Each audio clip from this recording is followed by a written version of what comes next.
Good morning, Kuhner country.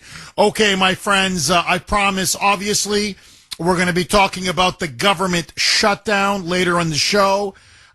Two judges, not one, but two federal district judges on Friday ordered the administration to continue to pay food stamps or SNAP benefits, even at a reduced rate.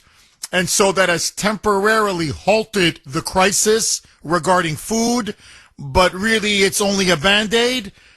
In 24, 48 hours, the money is going to run out. And then what? So, in the midst now of an election tomorrow that could see a communist, literally an Islamist communist, take over the financial center of the United States, with now 40 million Americans poised to lose their food benefits, their food stamp, their SNAP benefits, and now the fifth week of a government shutdown that is now really starting to put pain and pressure on our air traffic controllers, on law enforcement, on our military, on many people who depend upon not just food benefits, but also now heating assistance. It is starting to get cold.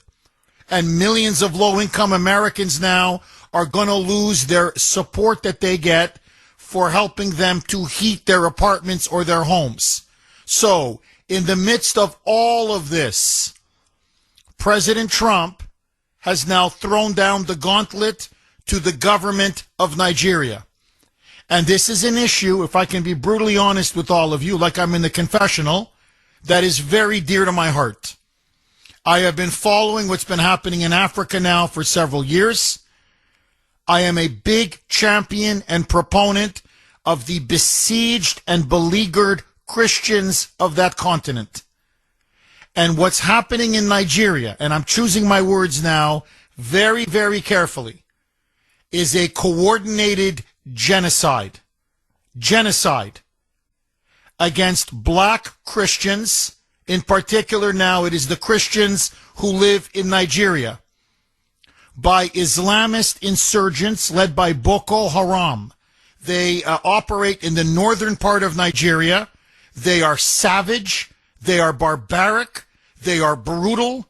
They have ties to ISIS and Al-Qaeda.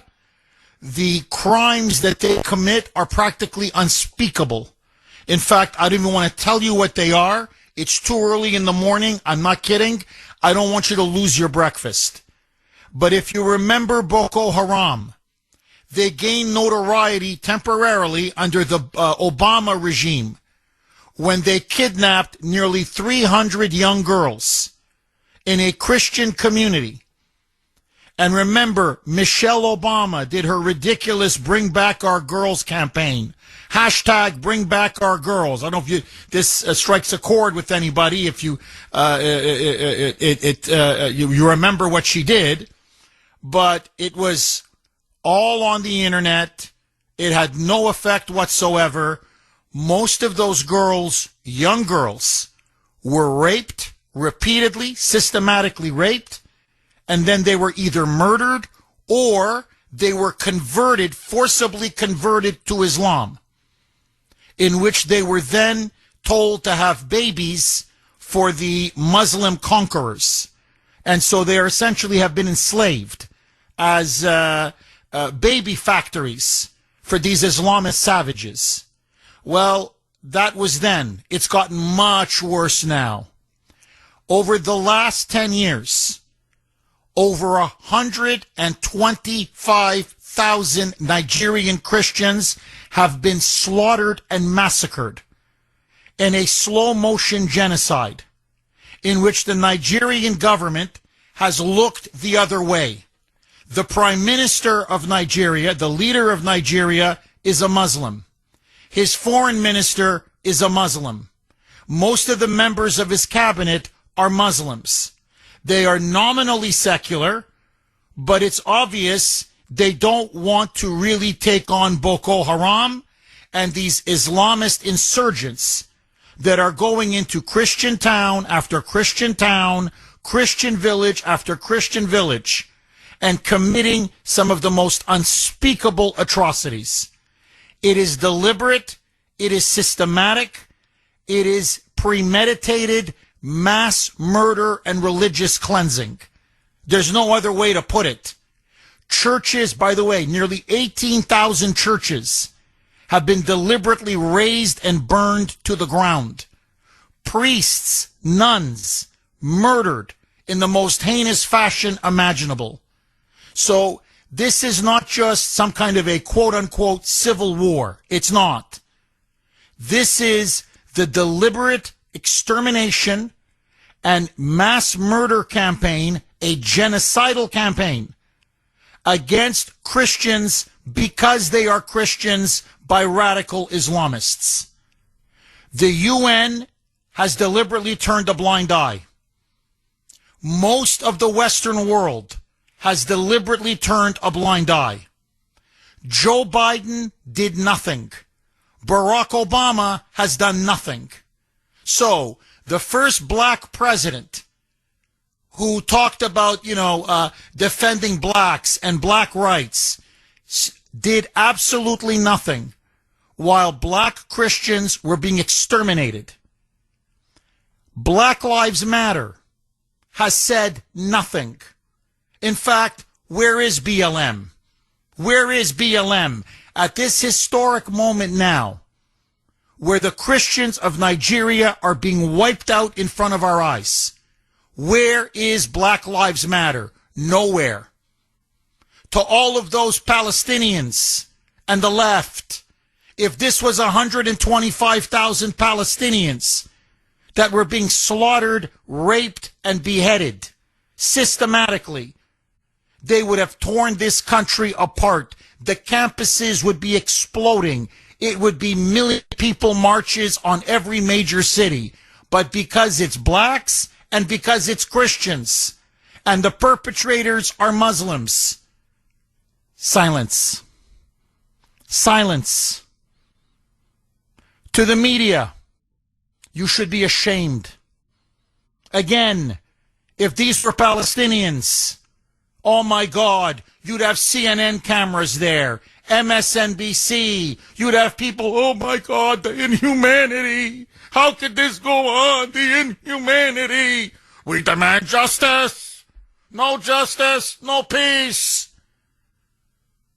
But because these are blacks in Africa, and yes, because they happen to be of the Christian faith, now the world is going to stand by silently and now allow another Holocaust to take place. But they've underestimated one man, and that is Donald J. Trump. Trump now has been hearing increasing reports of what is being done to the Christians of Nigeria in particular, and I'm going to keep it as clean as possible because I don't want to give you all the details because it's truly stomach-turning. These are crimes on a par with the Nazis and the communists under Joseph Stalin. These are unspeakable crimes.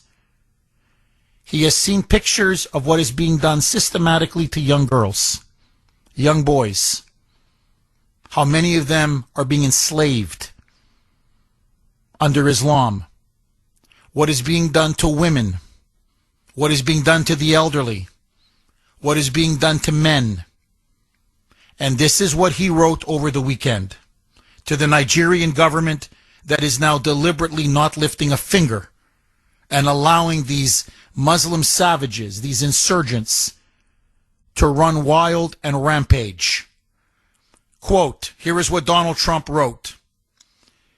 If the Nigerian government continues to allow the killing of Christians, the USA will immediately stop all aid and assistance to Nigeria and may very well go into that now disgraced country, quote unquote, guns a-blazing, to completely wipe out the Islamic terrorists who are committing these horrible atrocities. I am hereby instructing our Department of War to prepare for possible action. If we attack, it will be fast, vicious, and sweet, just like the terrorist thugs who attack our cherished Christians. Warning, the Nigerian government better move fast. In other words, President Trump is now telling the government of Nigeria, the Muslim government of Nigeria, either you stop this or we will. But we are not going to turn a blind eye to a genocide of Christians in the heart of Africa. Now, I need to say this. One of President Trump's greatest accomplishments, and I find it incredible that it's hardly ever mentioned, was that in his first term, he literally stopped the genocide of Arab Christians, Christians across the Middle East, and Yazidis and other religious minorities from ISIS. He dropped a massive bomb. He smashed their caliphate. Okay, the question now before the House. Should the United States use military action, as President Trump is now threatening, to stop the genocide of Nigerian Christians from these Islamic insurgents and terrorists? He says the situation now is getting out of control. The massacres are getting more extreme. The intelligence reports, the satellite images, the pictures he's being shown, he says are beyond unspeakable, and that the government in Nigeria is doing absolutely nothing to stop it. Now, just to give you a little bit more context, and then obviously I want to take as many calls as possible before we pivot eventually to the government shutdown and the latest developments on that score. 617-266-6868 is the number. As I said, there's been in about the last 10 years, 125,000 Nigerian Christians who have been systematically murdered and slaughtered. Again, not to repeat myself, there was a very high-profile kidnapping of nearly 300 young girls. This happened under the Obama presidency, late, I believe it was 2014. And for a while, Michelle Obama led an internet campaign, hashtag Bring Back Our Girls. Well, they never brought them back because an internet campaign doesn't do anything, especially when it comes when you're dealing with savages and killers and terrorists like Boko Haram and these Islamists who are now consolidating their control over the northern part of Nigeria. Nigeria is a country of 237 million people. It is the most populous country in all of Africa.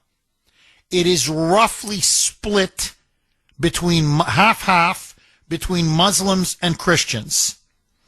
Boko Haram, which is sort of an Al-Qaeda, ISIS-style Islamic extremist group, they are pure fanatics. They want to overthrow the current government in Nigeria, even though it's pro-Muslim, because it is not Islamic enough. They want sort of an ISIS-style caliphate. They want to take Nigeria back to the 7th century and have it run purely along Quranic and Sharia law lines. Very similar, say, to the Iranians, to the mullahs in Tehran. And so they want to force all women to cover themselves. They don't want to have any dealings with the West whatsoever. They want to cut women's hands off for daring to put, let's say, to paint their nails, and on and on. Women should not be allowed to go to school. Women should not be allowed to drive. Women should obviously not be allowed to vote, according to them. And they see the Christians as their mortal enemy. And so they are starting to consolidate their control in northern Nigeria. And there are many more Muslims in northern Nigeria than there are in southern Nigeria.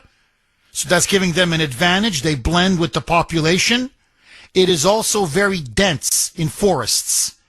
There are a lot of thick forests in northern Nigeria.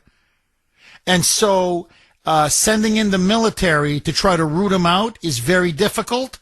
And so the Nigerian government has been quite passive. They heavily rely on American foreign aid. We give them ballpark, it changes every year, ballpark $500 to $550 million a year. They desperately need that money. We try to train their military. We have given them some advanced weapon systems to deal with Boko Haram. Clearly, however, President Trump feels that the Muslim-led government is being too passive, ineffective, feckless, and looking the other way as these atrocities now pile up. And in particular, the last couple of months, 7,000 Christians have been slaughtered. Churches burned to the ground. Priests and nuns burned alive. They are especially going after children, raping them first, and then trying to forcibly convert them into Muslim slaves. This is why, after seeing these images and seeing now this genocide really pick up in the last 2 months, Trump has said, I cannot look the other way. I can't. I couldn't look the other way when in my first term, when ISIS was marauding across the Middle East, and they were literally slaughtering Christians and Yazidis and other religious minorities on a scale we hadn't seen in a century, and dropped the mother of all bombs and smashed the ISIS caliphate and essentially saved millions of Christians across the Arab world. Literally millions of Christians. And prevented a Holocaust. Trump now is saying, never again. Now, is he calling for regime change? No. So this is not going to be like Iraq. This is not going to be Afghanistan. We're not going to be sending in troops to overthrow the government in their capital city and try to put in some Western-style government. Not at all. Trump wants to use decisive military force, send in maybe, the 82nd Airborne or whatever, and bomb and smash the Islamic insurgents, especially in the north. He also then wants to really train the Nigerian Christians, send in military advisors, train them, arm them, so that they can finally defend themselves. He also would like to get a coalition of the willing. In other words, we're not going to do this alone. He wants NATO to help. Great Britain, Canada, other countries like Australia, France, in other words, some other African countries as well, so that we go in hard, we go in heavy, and then we leave. Is this in America's national interest? 617-266-6868 is the number. Okay, lines are blazing. 617-266-6868. President Trump on Saturday shook the country, shook Africa, shook the world by saying that he has now given orders to Pete Hegseth, the Secretary of War, to put together a strike plan, war plans, as he put it, to launch, as he put it, attacks that will be fast, vicious, and sweet to smash the Islamic insurgents, these Islamist terrorist militias that are now committing genocide against Nigeria's Christians. He says it will stop. Either the government of Nigeria will stop it or we will.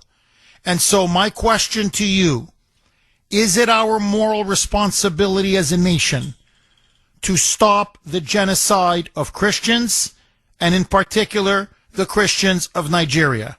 Now, let me just say this. I have watched now over at least 25 to 30 years Islamists run wild and massacre helpless Christians across Africa, across the Middle East, increasingly in Europe, even here in America, and they have paid hardly any consequences whatsoever. They've hardly paid a price. And yet, how many times have we gone to war to democratize Islam, to bring democracy to Iraq, to bring democracy to Afghanistan, to bring democracy to Libya or to Syria. In other words, to try to benefit and uplift the Muslim world. And it has consistently blown up in our face. Just now in Syria, Al-Qaeda, this Islamist government, has now seized power. And they are going to Christian villages across Syria and blowing up house after house after house, massacring Christian family after Christian family after Christian family. And yet, who speaks for the Christians? Nobody. Nobody.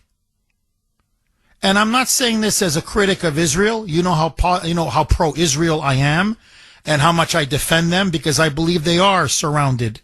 And I do believe Hamas wants to wipe them off the face of the earth. But if this was 125,000 Jews in Israel that were being slaughtered, the whole world would know about it, and rightly so. And the discussion and debate in this country would be, what can we do to help? Or even if you flip the script, and this is to me what really turns my stomach, if it was 125,000 Palestinians, and there was a, quote, genocide being conducted against them,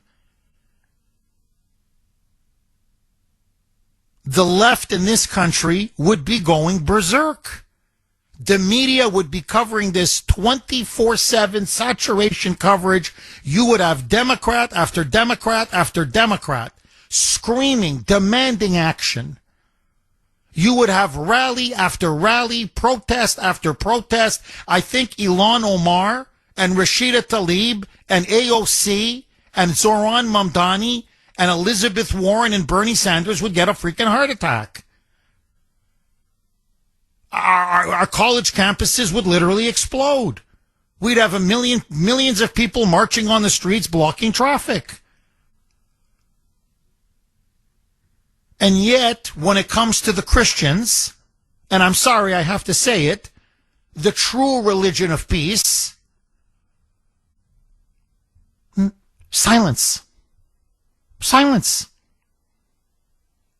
And had it not been for Donald Trump in his first term, I'm telling you, there would have been no Christians left in Iraq, no Christians left in Syria, no Christians left anywhere in the Middle East. He was the one who saved them from ISIS. While Barack Obama did nothing and said, that's the JV team. You remember that? In other words, I don't deal with ISIS. They're beneath me. As they were just massacring and conquering more land and conquering more land. Well, I'm telling you, I'm speaking as a Christian now. I'm tired of it. I'm tired of it. Radical Islam has been waging a jihad against innocent Christians for decade after decade after decade. And millions of Christians have died, to the point now, just so that you know, they are on the verge of being wiped out completely from the Middle East. And if we're not careful, they're going to wipe out the Christians from Africa.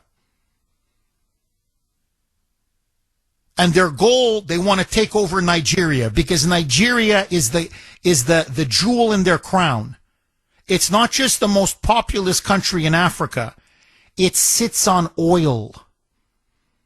Nigeria potentially could be one of the biggest oil producing countries in the world.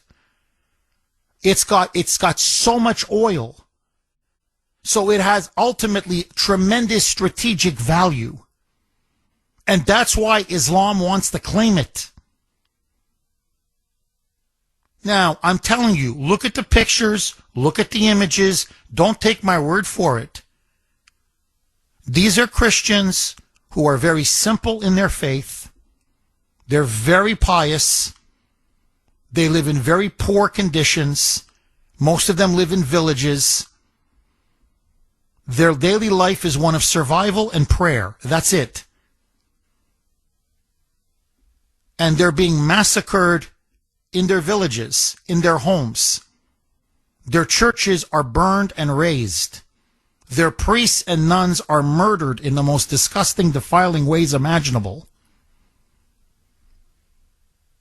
The boys are kidnapped and turned into young Islamic warriors, soldiers, to be expendable in the front lines. The young girls, and I'm talking 7, 8, 9 years old, are repeatedly raped. There's genital mutilation. They are forced to convert to Islam, and then they are told they must have babies to reproduce for Boko Haram. You don't get more savage, more barbaric, honestly more satanic or more evil than this.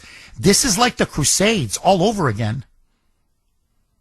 This really is like the Crusades, where Islam is on the offensive.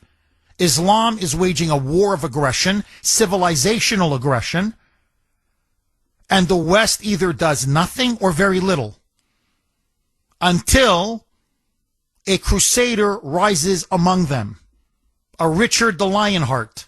In this case, Donald the Lionheart. And I'm going to say one last thing, and this is very hard for me to say as a Catholic. If you look at the history of the Catholic Church, they defended Christians when Islam tried to push into Europe and into the Mediterranean and into the Balkans. There, you had pope after pope after pope who held the line. Now we have a pope who deliberately turns away, who refuses to condemn what Islamists are doing, the murder, the savagery, the mass killing, the genocide, the anti-Christian religious persecution. He says nothing. And he says nothing about Nigeria. And he says nothing about Syria. And he says nothing about the Armenians who are being slaughtered by Azerbaijan in Nagorno-Karabakh. Christian Armenians have been slaughtered. It's been atrocity after atrocity after atrocity. No one has lifted a finger for them.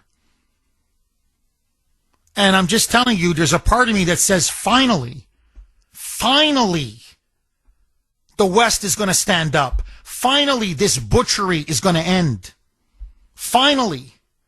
Now, do I know we have problems at home? Of course. Do I always say I'm America first? Of course. Do I say we have we got to take care of the border and illegal immigration, and we got to deal with inflation and crime and on and on? We have so many problems. I get it. I really do.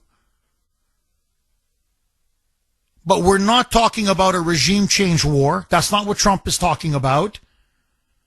We're not talking about boots on the ground and an occupation. We're not talking about overthrowing a government and putting our troops there for year after year. We're talking about hitting these Islamist bastards. And that's what they are. So hard and so heavy that they'll remember this for 1,000 years. And to give these Christians a chance. To arm them, to train them, to help them defend themselves.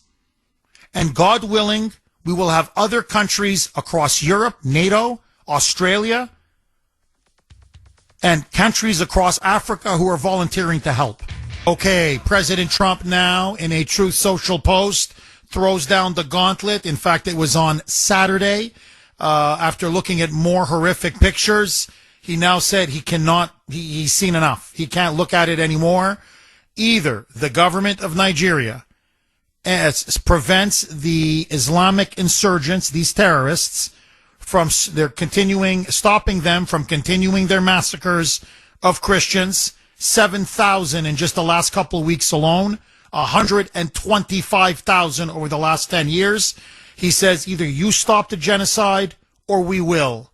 Senator Ted Cruz now says he is building a coalition in Congress to support President Trump. Should we decide now to use U.S. military action to send in the Marines to bomb and smash Boko Haram to pieces the way we did ISIS during Trump's first term. My question now to you, do you support military force to stop the genocide against Nigeria's Christian population? I'm a yes. I can't stand it anymore. I want it to end. I want the West to rally. I want the African countries to rally. Trump says he's willing to lead. And I say, let's stop another Holocaust. But that's me. I want to hear from you. 617-266-6868 is the number. Okay, lines are loaded. John in Cambridge. Thanks for holding, John, and welcome. Yes, I'm in favor of doing what we can. The first impression was, do we note the colossal irony? For 10 years, we've been listening to this baloney that Trump is a racist, and now he wants to work with moderate Muslims in the blackest nation on earth to restore peace. I wonder if this is an opportunity for people to finally see that he's just a normal guy, a normal civilized guy who happens to have talent for leading. John, I have to, a brilliant point. Absolutely brilliant point. I can tell you this, rappers, these black rappers, they're stunning the establishment. They are rallying behind Trump. In fact, they're thanking Trump. Nicki Minaj, and I'm not a big fan of Nicki Minaj. I think she's crude and she's coarse and she's vulgar, but she went on Truth Social and she went on X and she infuriated all of her fans, saying, thank you, President Trump, because you actually are proving you care about black lives, that black lives matter for you. And John, I got to tell you, even a stone cold racist, you look at what they're doing to these Christians in Nigeria. Oh my God. I mean, John, really? Oh my God. I mean, these people, these Islamists are animals. It's very similar to what ISIS was doing. I mean, they're animals. It's a savagery. It's a bloodlust. It's a demonic evil that is just so hard. Think of the worst Nazi atrocities. That's what they're doing. And it's the numbers and how many of them. And you're seeing the massacres and the pits and the bodies everywhere, and how many of them are young girls and young children. And that's why Trump said, this has got to stop. I'm sorry, this has just got to stop. And the other thing, John, I'm getting flooded with emails, flooded with messages. People in the U.S., who, not just veterans, people who actually serve, saying, Jeff, many of us are willing to volunteer for this mission. And that's another thing.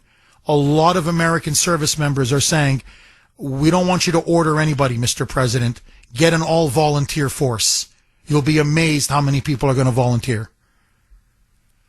So, if I were the Nigerian government, I would settle this, because you don't want Donald Trump to settle it. But no, I'm with you. Look, it exposes now the hypocrisy of the left. Where is Black Lives Matter? Where are all these stupid pro-Palestinian protesters? No justice, no peace. Well, there's no justice in Nigeria, I can tell you this. Where's Zoran Mamdani? That's the first question I'd be asking him. And the reason why is because we know they're a bunch of anti-Semites. This proves it definitively. And that the Democrats, you would think this one issue, because it means so much to so many in the black community, you would think the Democrats would rally behind Trump on this one issue. Silence. Crickets. Crickets. But it's the rappers, John. The rappers. The rap singers. They're like, thank you, Mr. President. We're with you, Mr. President. And they're telling all of their followers, Joe Biden did nothing. Obama did nothing. Everybody's done nothing. Not Donald Trump. I'm telling you, he's going to get a lot of votes. John, I'm not saying he's doing it for votes, but he's going to get a. You want to talk about making major inroads now into the black community? John, I mean, you're going to call him a racist and a Hitler and a white supremacist after this? I don't think so. I don't think so. John, thank you very, very much for that call. 617-266-6868. Look, I don't care for Nicki Minaj. I really don't. But she's right. You know, a stop clock is right twice a day. Her followers are saying, how dare you applaud Trump? And she just turned back and said, what, black people don't mean anything? I'm sorry, black people, their lives matter. And if you just see what's happening in Nigeria, you have to have ice water in your veins to not support what Trump is trying to do. Like, either you care about black lives or you don't. And the only one who now wants to prevent a genocide is Trump. 617-266-6868. Agree, disagree. Susie in Bedford. Thanks for holding, Susie, and welcome. Good morning, Jeff. Thank you for taking my call. My pleasure. First of all, I've always been at a stance that all lives matter. I don't care what color you are. That's how I was raised. It doesn't matter. Second of all, absolutely, we can help to try to stop this absolute horrific. It is genocide. It's awful. It's awful. But what we also need to keep into perspective is what's going on in Nigeria is coming here to the USA. We, the people, cannot allow that to happen. We can't. We have to. I mean, you hear it all the time when you go on a plane. If anything happens, you put your mask on first, and then you help other people. We need to worry about this. You said it yourself, that Mondani over in New York. What about AOC? What about Ilhan Omar, Rashida Tlaib? I can go down the list. I can even hit some of the non-Muslim people, like Gruesome Newsom out in California. None of them are speaking up about this. Why? Because inside they're trying to bring it here. They want it here, and we're going to have big problems when it comes here. We're going to have huge problems. What we should, I don't know. War is never the answer. War does not solve anything.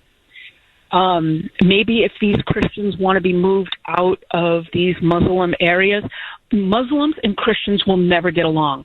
People need to understand this. Sharia law and the Quran will never, never, never work with Christian or Jewish religion. It's not going to happen. So we have a choice to make here. Put all these Muslims in whatever country, leave them there, let them kill themselves, let them do whatever they want to the gays and to the people of color or the people that they feel are filth, because they look at Christians and they look at Jews as filth. They look at anybody that is not Muslim as filth. They come right out and say it's okay to lie to anybody that's not Muslim. No, it's not okay. No, it's not okay. What they're doing to these children, what they're doing to these people is not okay. It's happening in Africa too with the Boers, right? It's happening all over the place. But we, the people, need to worry about it coming here. And there are far too many people already here that want to bring it here. Well, look, Susie, all I can do is add to what you were saying. We're about a day away, 24 hours, from New York now, very likely electing a Muslim communist as the next mayor of New York City. Basically 25 years. I know it's next year, but just basically 25 years after 9/11. And he's from Uganda. He was born in Africa, a Muslim from Africa.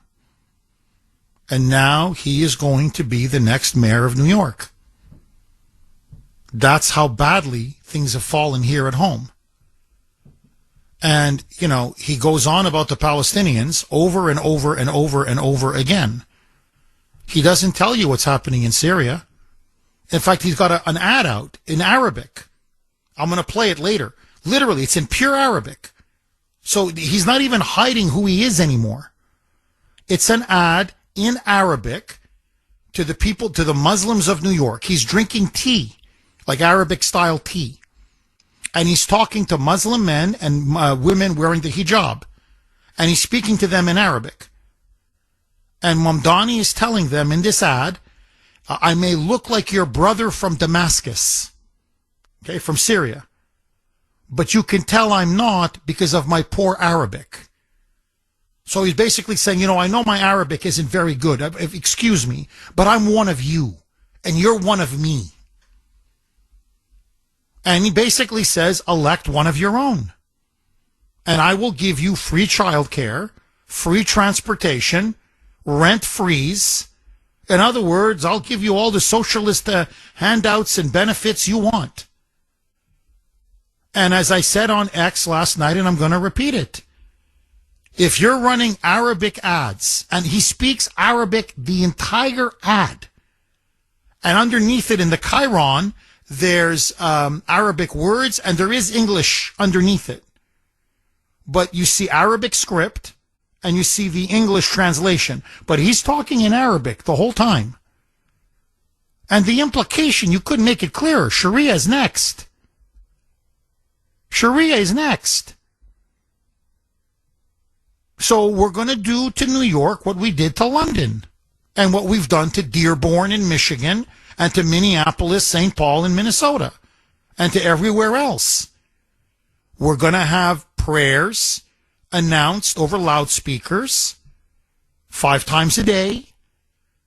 We are now going to pack the streets whenever we pray. You can't come near our mosques or the sidewalk or cross the street or anything.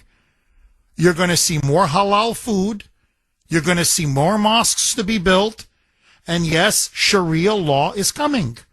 And wink, wink, we are going to chase the Jews. And he said the white people as well. They're going to tax white neighborhoods. So basically, wink, wink, the Jews and the Christians, eventually, we are going to chase them out of New York. The way we're chasing them out of the Middle East, the way we're chasing them out of Africa, the way we're chasing them out of Europe, the way we're chasing them out of everywhere. Now, we can't do it all. We don't have the numbers yet. But don't worry, we'll get there. I mean, the implication is crystal clear. So look, I have to say this, and I know it's going to rub people the wrong way, but if I'm not here to speak the truth as I see it, then honestly, behind this microphone, then really I shouldn't be doing this job anymore. I admire Israel. I do. I admire the Jews who support Israel. I do. I admire their pride. I admire their pluck. I admire their patriotism. I admire their defense of their civilization and their faith and their culture. I do. And you can say whatever you want about Muslims, but they stick together. If one Muslim is under attack anywhere in the world, they will go out of their way to help those Muslims. But you look at Christians. I'm sorry, someone has to say it. We're pathetic. We really are. If it wasn't for Donald Trump, and this is not just a quote-unquote continent. Christianity emerged from the Middle East. I know its cradle was Europe for much of our history, but Christianity, Jesus was born in the Middle East. Christianity came from the Middle East. We have Christians in the Middle East, listen to this, to this day, who can trace their faith 2,000 years literally to the time of Christ.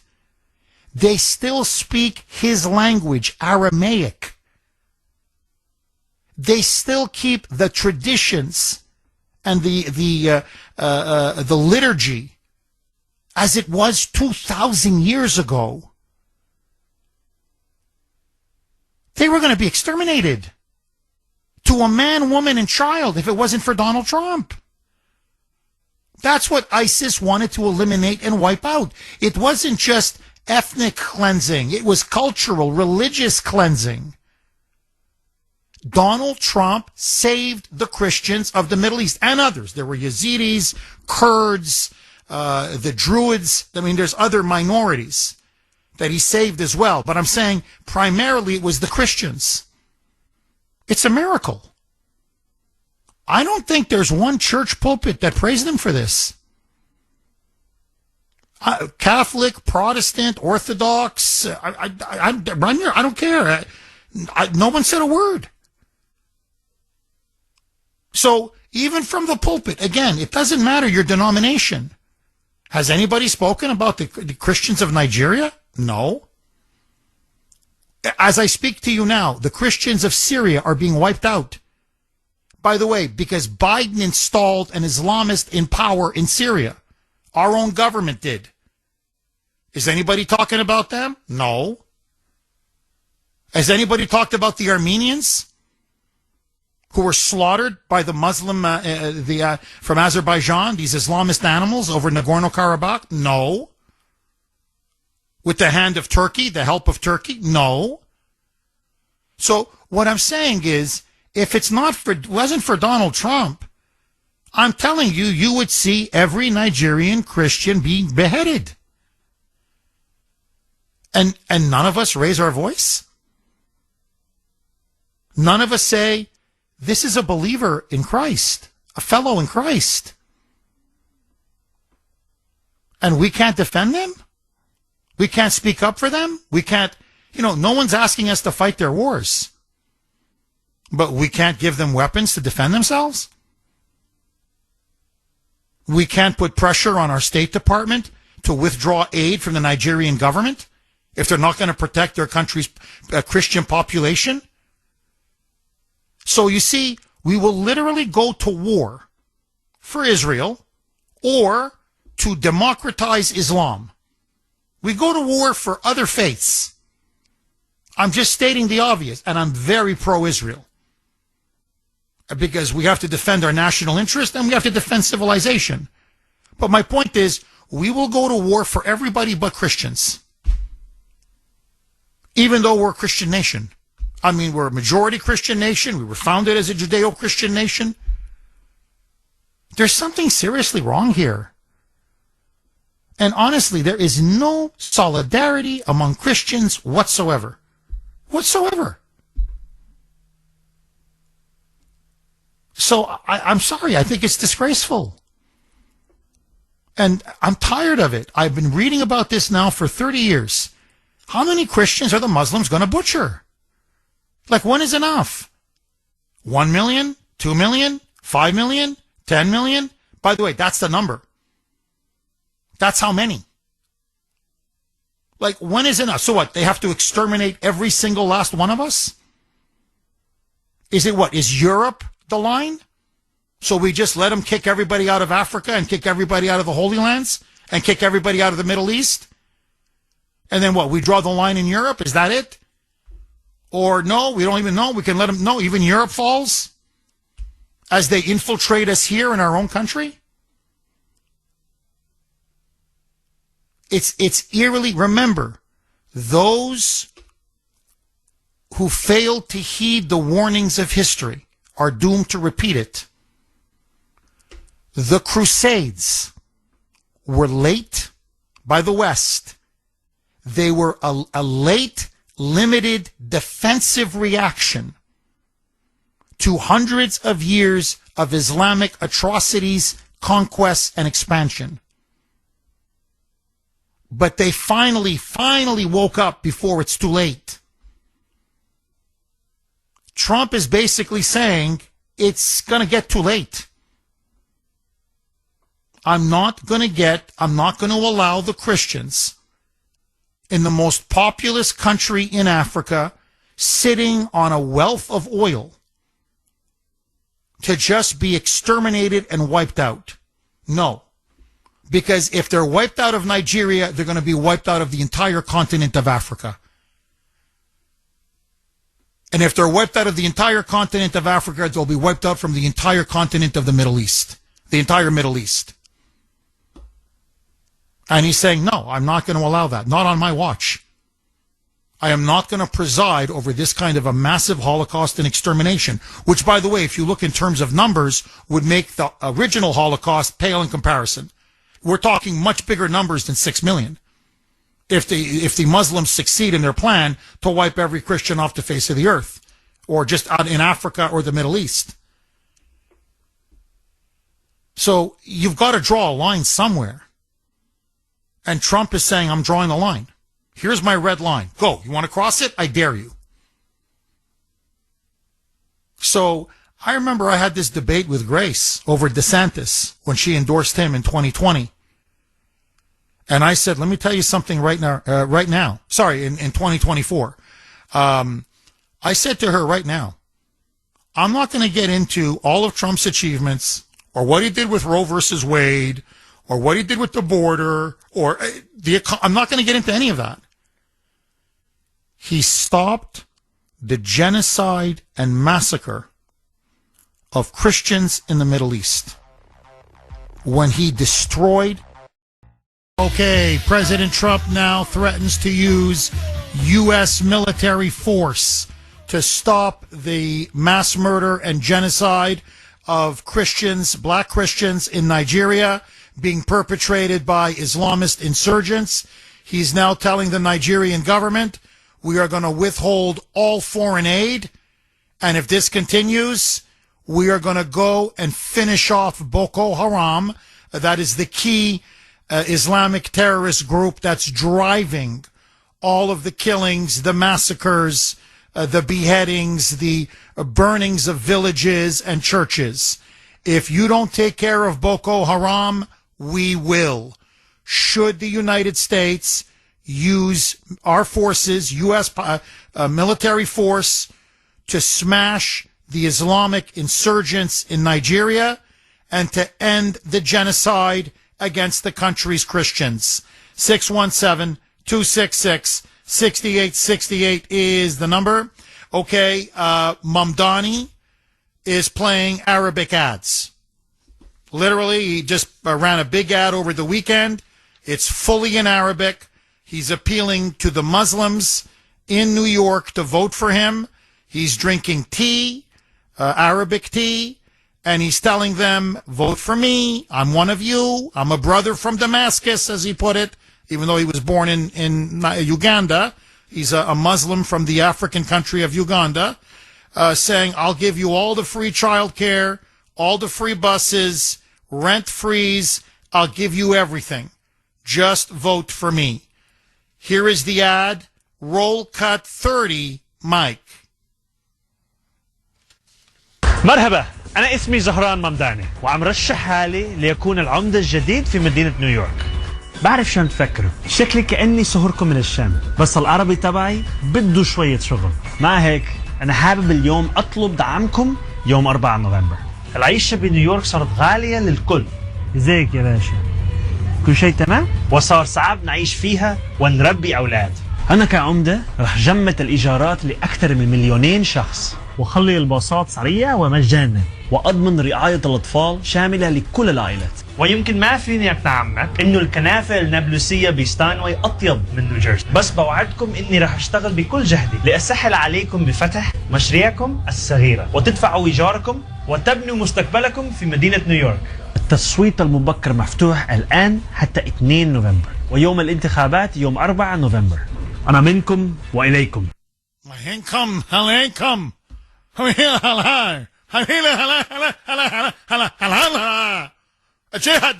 Jihad. Really? Dumb infidel. Oh, sorry. How you say in Arabic? Dumb infidel. I mean, it's, they're not even hiding it anymore, man. I mean, this, at least show your true colors after the election. No, he's showing us his true colors before the election. So, no, I dare any journalist. Trump now is thinking of bombing Boko Haram and end the genocide of Christians, black Christians. Tell me, you're a social justice guy, Mamdani? No justice, no peace. Do you have an opinion on that? Do you think maybe the poor Christians of Nigeria, you think maybe we should defend them? What do you say? He will not condemn Boko Haram the way he will not condemn Al-Qaeda, the way he will not condemn Hamas, the way he will not condemn the mullahs in Tehran, because in the end, he is a pro-Sharia law, pro-jihadist Muslim communist. And that's what New York is about to elect. Okay, we're 24 hours away. And I just want to read this from Larry. It's a great point on Messenger. Jeff, good morning. Well, good morning to you, Larry. Jeff, I can't wrap my head around the fact that we're about to memorialize 25 years from 9/11. That's next year. And this is happening in Nigeria. And liberals are on the cusp of handing New York City to a radical Muslim? Jeff, make it make sense. There is no sense. The only sense is you're witnessing now the green-red alliance. Green is the color of Islam, red the color of communism. And the radical left and radical Islam have now formed an unholy alliance. And you've seen it in Europe, and you've seen it in London with Sadiq Khan, and now they're going to replicate the same playbook, the exact same playbook in New York. So let me say it as clearly as I can say it. If you're Jewish and you live in New York and you vote for Mamdani, you should have your head examined. If you're a Christian of any kind, I mean, you know, you go to Christmas once a year, that's it. Or Christmas and Easter twice a year, that's the only times you go to Mass, whatever. You should have your head examined if you vote for Mamdani. Because in the end, when Islam becomes a majority or very close to a majority, just look at Nigeria. Just look at ask the Coptic Christians in Egypt how they've been treated under the Muslim majority. Ask the Christians of Syria. Ask the Christians of Iran. Ask the Christians of Iraq. Ask the Christians of Saudi Arabia. Ask the Christians, ask the Armenians. Just ask them. Everywhere Islam has been either a majority religion or the Muslims are close to a majority, every other religious minority gets persecuted and eventually exterminated and wiped out. And we're going to bring this into the United States? Loco. I don't speak Arabic. I'm just going off of the Mamdani ad. So as Mamdani would put it, you know, in Arabic, halal, halal, halal. 617-266-6868 is the number. Okay, my friends, just to understand the complete context of what's happening in Nigeria, but I can give you country after country after country. And by the way, that includes England now, France, Germany, Italy, the Netherlands, Holland, as it used to be called, Denmark, Sweden. I'm talking European country after European country. Canada now, increasingly. There is a huge Muslim population now in Canada. And with Zohran Mamdani on the verge of being elected tomorrow in New York, here in the United States. If you want to understand Islam, Islam is very simple. To its credit, it's a very simple, uncomplicated religion. And the goal of Islam, and this is not an interpretation of one scholar or of one author, it is 100% of all Islamic texts, from the Quran to every interpretation, that the goal of Islam is to establish what they call a global caliphate. Their words, that's their term. To take over every state on the face of the earth, make it a Muslim state that must then adhere to Islamic Sharia law. And in fact, Muslims literally divide the world into two camps. There is one it's called Dar el-Salam. What it means in plain English is Islam that lives under Sharia law. And then the other camp is what they call the world of war and the world of abode, meaning the West, the lands that have not yet been conquered, but that it is the duty of Muslims to eventually bring war and bring conquest. And so their goal is to keep spreading and spreading and spreading and spreading. Spread across the Middle East, spread across Africa, spread across Europe, spread across Asia, and of course spread across North America. That's their goal. And their founding text is the Quran. And the Quran is very, very clear. Only Muslims can govern in an Islamic state. And Christians and Jews, according to the Quran, are descended from monkeys and pigs. And they must eventually be persecuted. They must be persecuted, and they must be stamped out and eventually exterminated. Now, this is why they hate Israel so much. This is why. It has nothing to do with the Palestinians. It has nothing to do with Gaza or the West Bank. That's an excuse. That's a pretext. They want the Jewish state because it's the only bulwark to their power in the Middle East. They want the Jewish state wiped out and eradicated, and ultimately the Jews to be exterminated. They call Israel the little Satan. America is the big Satan, or as they call it, the great Satan. So their goal is clear. And so the notion that Islam and democracy are somehow compatible, they are not. And so when liberals ride around in those preposterous, coexist bumper stickers, that's a fantasy. That's not reality. You want the world to be a certain way. It's just not that way. And so that's why I'm telling you, we are on the verge in this country of making one of the biggest mistakes ever. And I believe the Democrats, as I said on Newsmax on Friday in my interview, the Democrats now are going to commit the biggest mistake of their entire history as a political party by electing Zoran Mamdani to be the next mayor of New York. Because yes, it'll be a sensational victory in the short term. It signifies now the capture of the party by the radical Marxist left. There's no question. But now comes the reaction, and the rest of the country is going to recoil in horror. And this guy Mamdani is serious as a heart attack. He's not playing around. You see, the difference between the left and the Islamists, and that's why my money is always on the Islamists. Have you noticed? Say whatever you want about the Islamists. They're dead freaking serious. Like, they don't play around.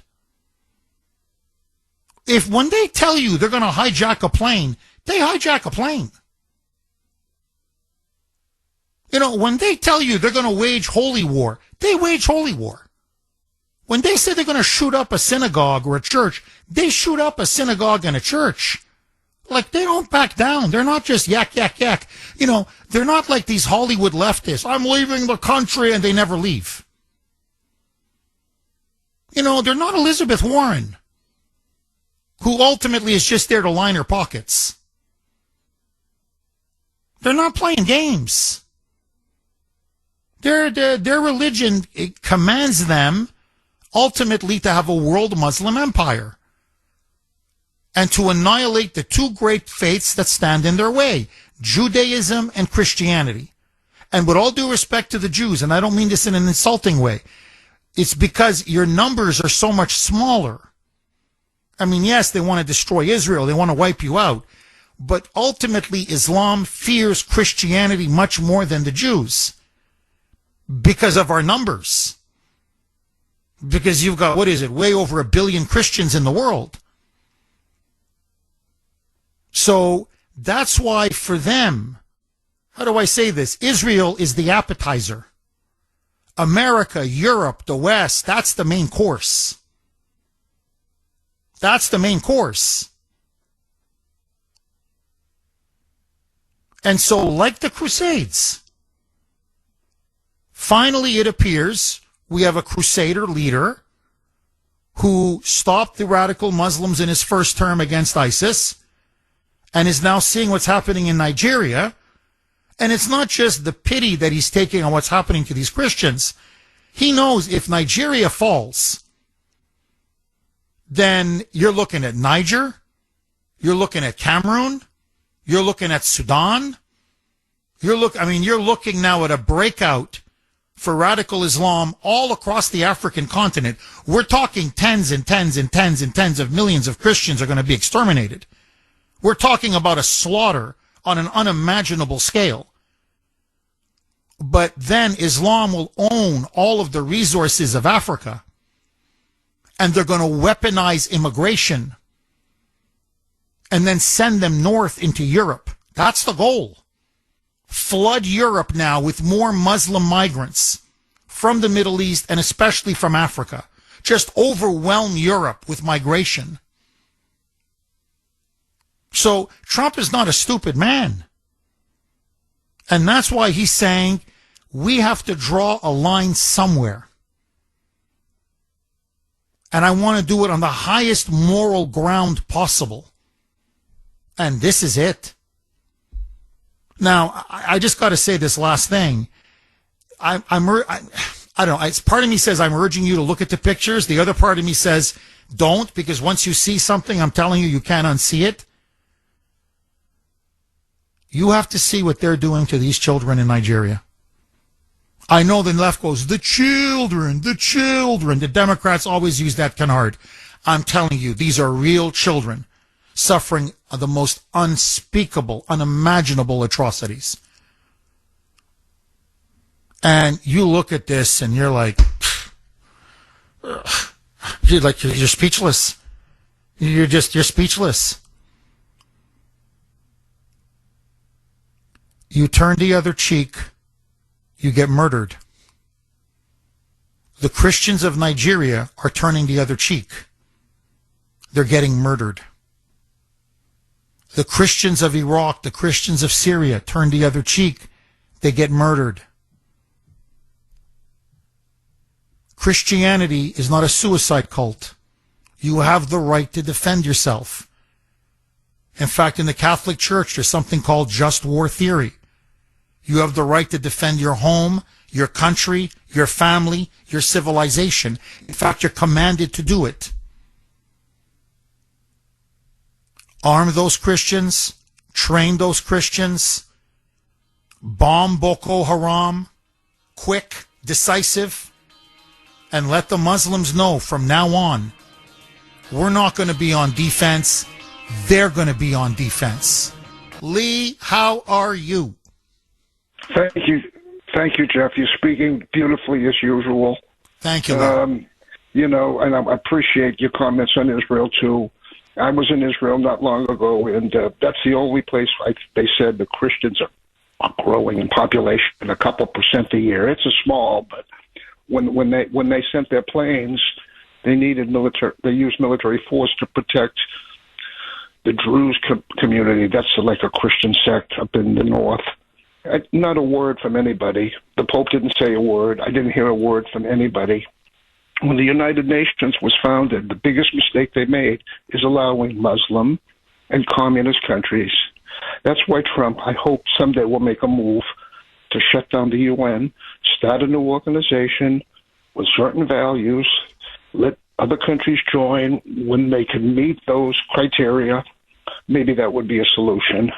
I support President Trump. He's magnificent.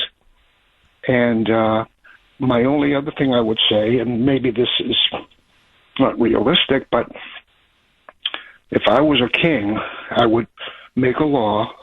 Every man would have to be clean shaven. You pass a law like that in England, United States, France. Everybody has to be clean shaven, no beards. End of the problem. That's a very interesting point, Lee. That's a very. I thought you were going to go in a slightly different direction. I thought you were going to say, if I was king, I'd pass a law. In other words, a Muslim ban. We don't allow Muslims to come into our country. Period. Or if we're going to let them in, they can't hold office. Because again, they just look at them. I mean, just look how they just keep pushing Sharia law. They can't help themselves. So I thought you were going to go, but that's a very interesting point. Lee, look, you said about Israel, and I just want to reinforce what you're saying, because I had a priest who came over to my house once. Long story short, very educated man, was interested in ancient languages. Anyway, so he spent time in Israel. He also had to spend time in the West Bank, in Gaza. And so I said, well, what did you think of it? And he said, it's night and day. He goes, I'm telling you, the Israelis are Europeans. The Israelis are civilized. The Israelis are fully Western.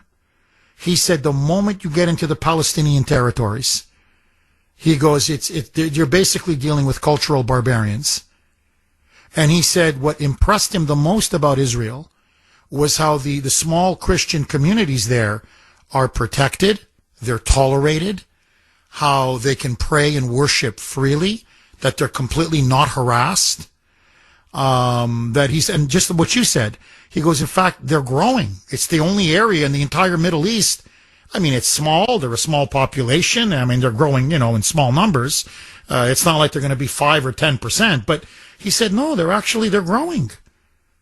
He goes, that's and completely different from any other country in the Middle East, completely the opposite. And, anyway, he knew Hebrew, he knew Yiddish, and, I asked, he knew Aramaic. And I said, could you do the Lord's Prayer the way literally Jesus would have done it in the exact language? And I had guests over at the house. They were from the Washington Times, and they were secular. They were not religious at all. I mean, I don't know what their faith background was, but they just weren't religious. But when he said the prayer in the original, in the Aramaic, in the original language of Jesus, I mean, everybody said they just felt a chill. They were like, my God, it's like it took us back 2,000 years. Literally to the time of Jesus. It's just, and that we're on the verge of losing that in the Middle East. There are still some, not Israel, obviously, but there are still some religious sects, Christian communities, ancient Christian communities, that speak and pray in Aramaic. And we're going to lose that.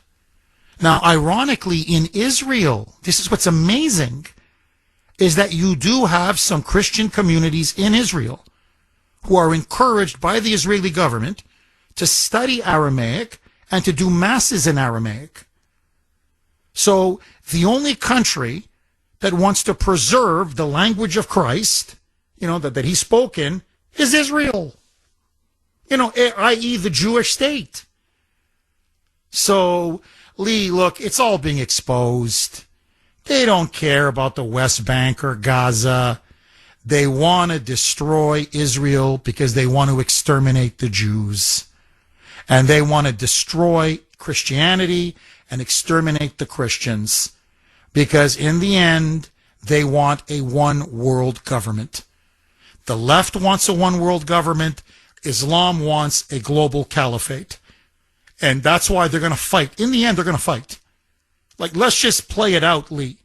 I don't think they're going to win. I think they're going to lose. But just for the sake of argument, say they get what they want. Israel gone. Europe gone. America falls to Sharia law. So they've won. Now, how do we divvy up the spoils? The Islamists are not going to tolerate the globalists. Like, yeah, they want one world. They want a one world government for socialism.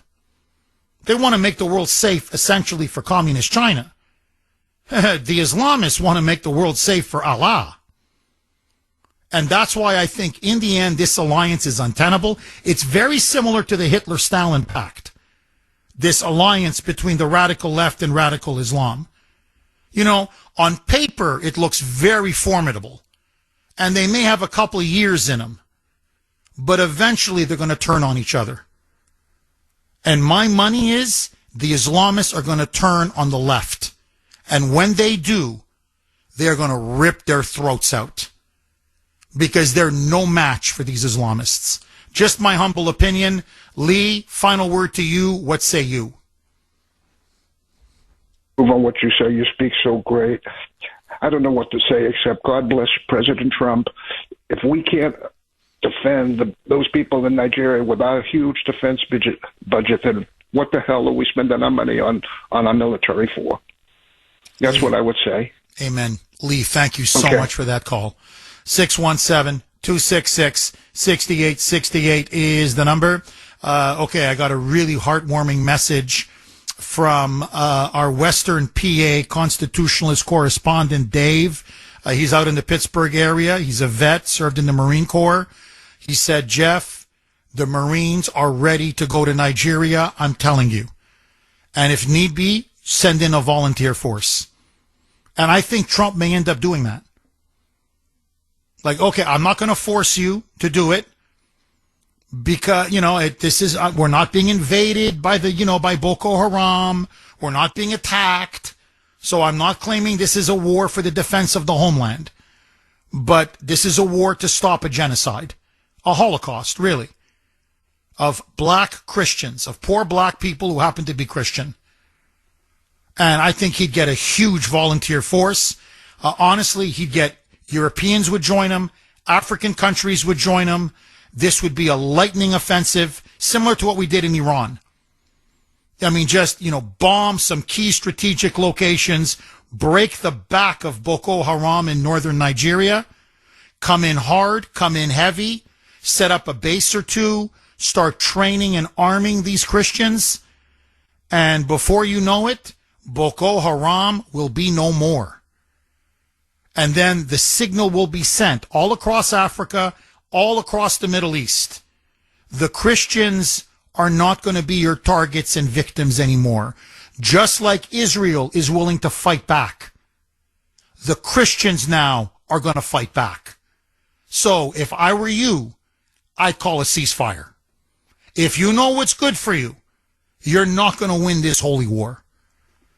But anyway, it's up to Trump. I don't want to, I think what he's trying to do, to be fair to him, is use the threat of U.S. military action to force the government in Nigeria, which nominally is secular. In theory, it's secular. It's really a pro-Muslim government. And that's why they continue to just look away as all this is happening. So basically, Trump is saying, look, we're going to cut off all your aid, which is a big thing because they really rely on that aid. And if you continue, we're going to come in. And I'm telling you, the people of Nigeria are not going to be happy that the West and the United States have to come in to clean up the government's mess. So basically, he's putting maximum pressure on them, basically saying, either you take care of this problem or we'll take care of this problem. And believe me, you don't want us to take care of this problem. 617-266-6868. Agree, disagree. Alex in New York. Thanks for holding, Alex, and welcome. To amplify what Lee was saying, don't let the Palestinian Arab Muslims off the hook, number one. Number two, listen to people like Brigitte Gabriel, Walid Shombach, Judy Jasser,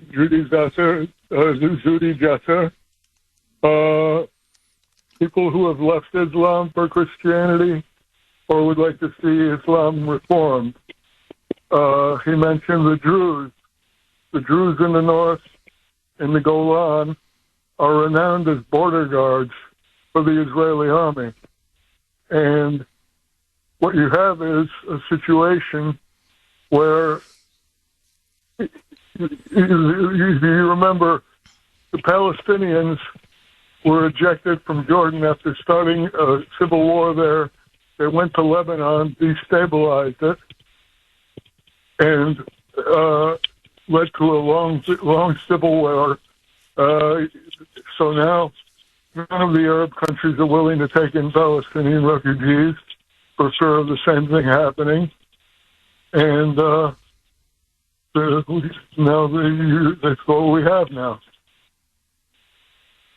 You know, Alex, you're a very educated man. Oh, seriously, you're a very learned, educated man. You're completely right. In 1970, 1971, remember, when they parceled up, quote-unquote, Palestine in 1948, what people forget, and everyone says, oh, Israel got their territory. Yeah, the Arabs got even a bigger chunk of territory. It's what's today called Jordan. And in fact, Jordan incorporated both the West Bank and Gaza. And the Arabs, the so-called Palestinians, were living in Jordan. In fact, they were the overwhelming majority in Jordan. So they had their own state. But that wasn't enough. Yasser Arafat wanted to overthrow the king and literally take the whole thing over.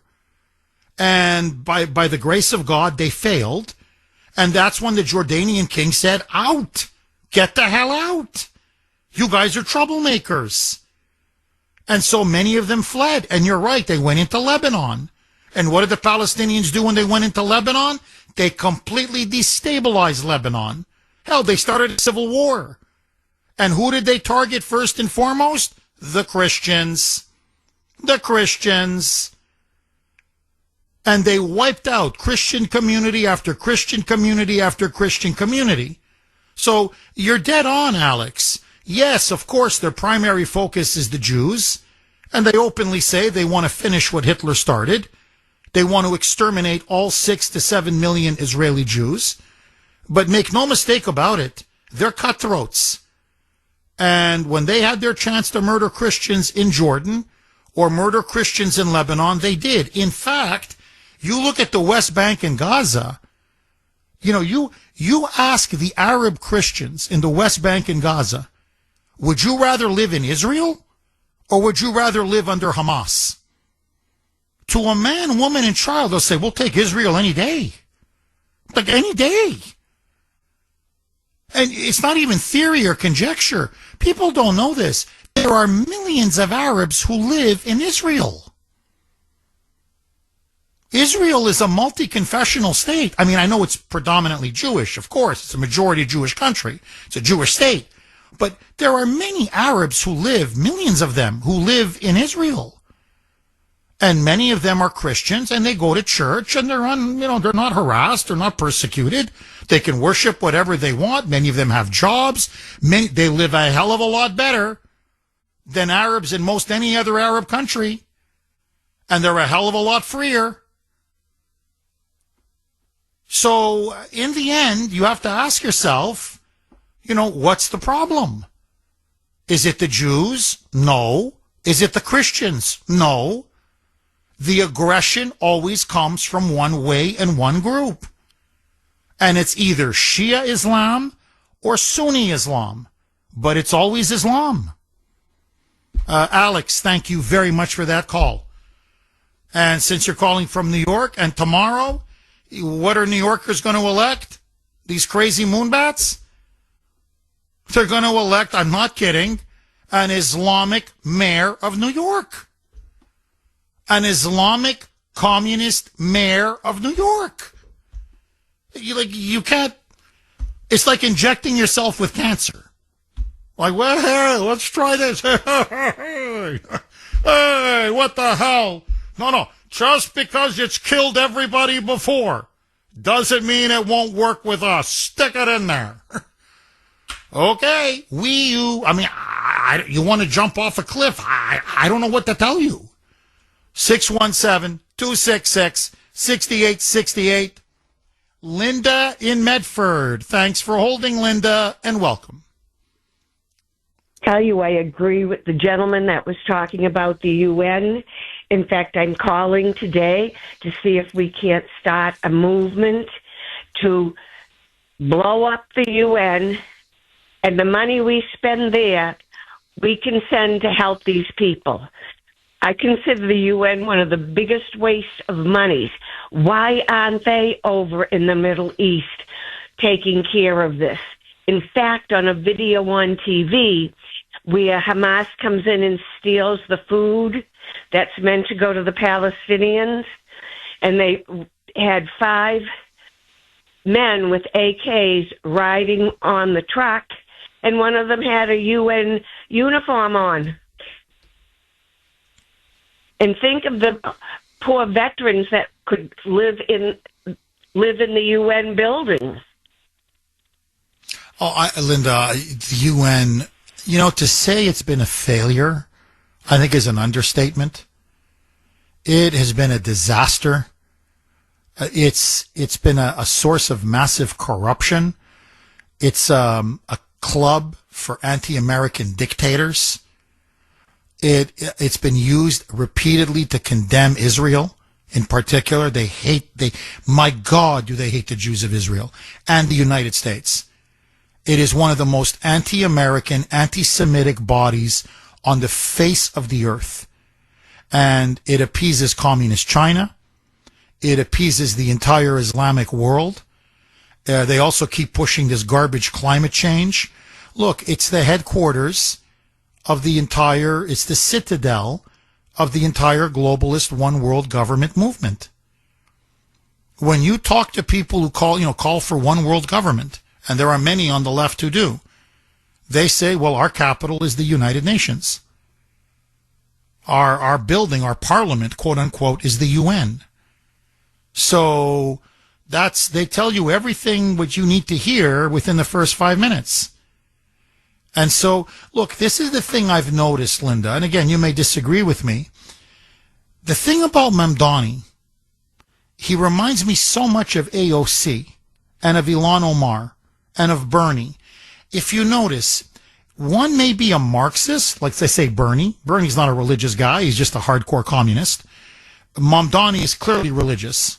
He's clearly an Islamist. Okay, and he's also a Marxist. But you can see on him, he's got Sharia in him. He's got Hamas in him. You can see that. I mean, there's another clip that showed up, that popped up over the weekend of him. This was not even 2 weeks after October 7th. So Israel had barely even responded yet. So you're talking about over 1,200 dead innocent Jews, children, women, men, elderly. I mean, bodies mutilated, unspeakable atrocities. And he loses control of himself at a rally. He's whipping himself up with these students. These are teenagers. And, he's like, we have to end we have to end apartheid. Like Israel somehow an apartheid state. We have to end apartheid. We have to end, the occupation. All you were saying, is he going to go deaf to Israel? Like, he's going there.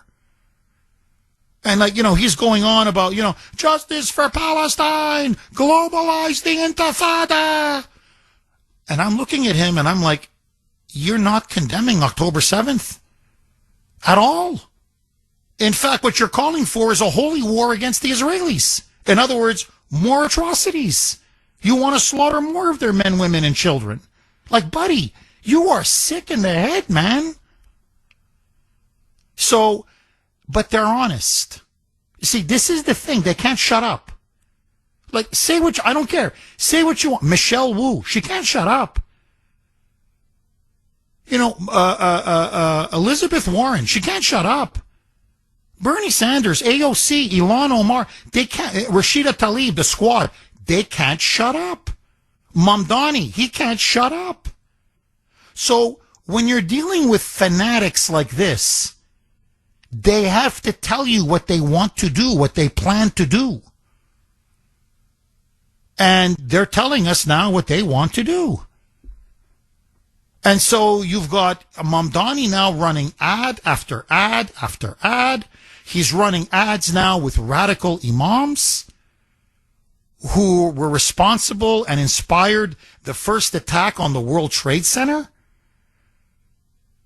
in which 6 Americans were killed, dozens others badly wounded? Mamdani now says he's going to bring Sharia law to the office of the mayor of New York? 617-266-6868 is the number. Okay, it's the Kuhner Country poll question of the day, sponsored by sponsored by Mario's Quality Roofing, Siding, and Windows. Should the U.S. take military action to stop the massacres of Nigerian Christians by Islamic militants? Which, in other words, is Trump right? That's what he's calling for. Should the U.S. take military action to stop the massacres of Nigerian Christians by Islamic militants? A, yes. B, no. You know where I stand. I am a yes on this all the way. But that's me. I want to hear from you. You can vote on our webpage, wrko.com/Kuhner, wrko.com/Kuhner, Kuhn as in national ER. I was very active on X last night. You can vote via X. My handle there, all one word, at the Kuhner Report, Kuhner. Okay, a lot of you are texting in. This is from 917. Jeff, by the way, you can text us 70470, 70470. Jeff, where's Black Lives Matter? I guess they're too busy, buying up mansions. No, but really, where are all these BLM activists? I mean, I figured this is it. Black Lives Matter, check. Blacks getting massacred, killed, check. Innocent black lives getting massacred and killed, check. Trump is there saying we got to protect and defend them, and you're nowhere to be seen. You phonies, you frauds, you. Again, they've just been exposed for the liars and hypocrites that they are. Let me read one more. This is a really, really good text message. It is from 512. Jeff, one of my neighbors here in Canada was a true saint, the kindest man I've ever known.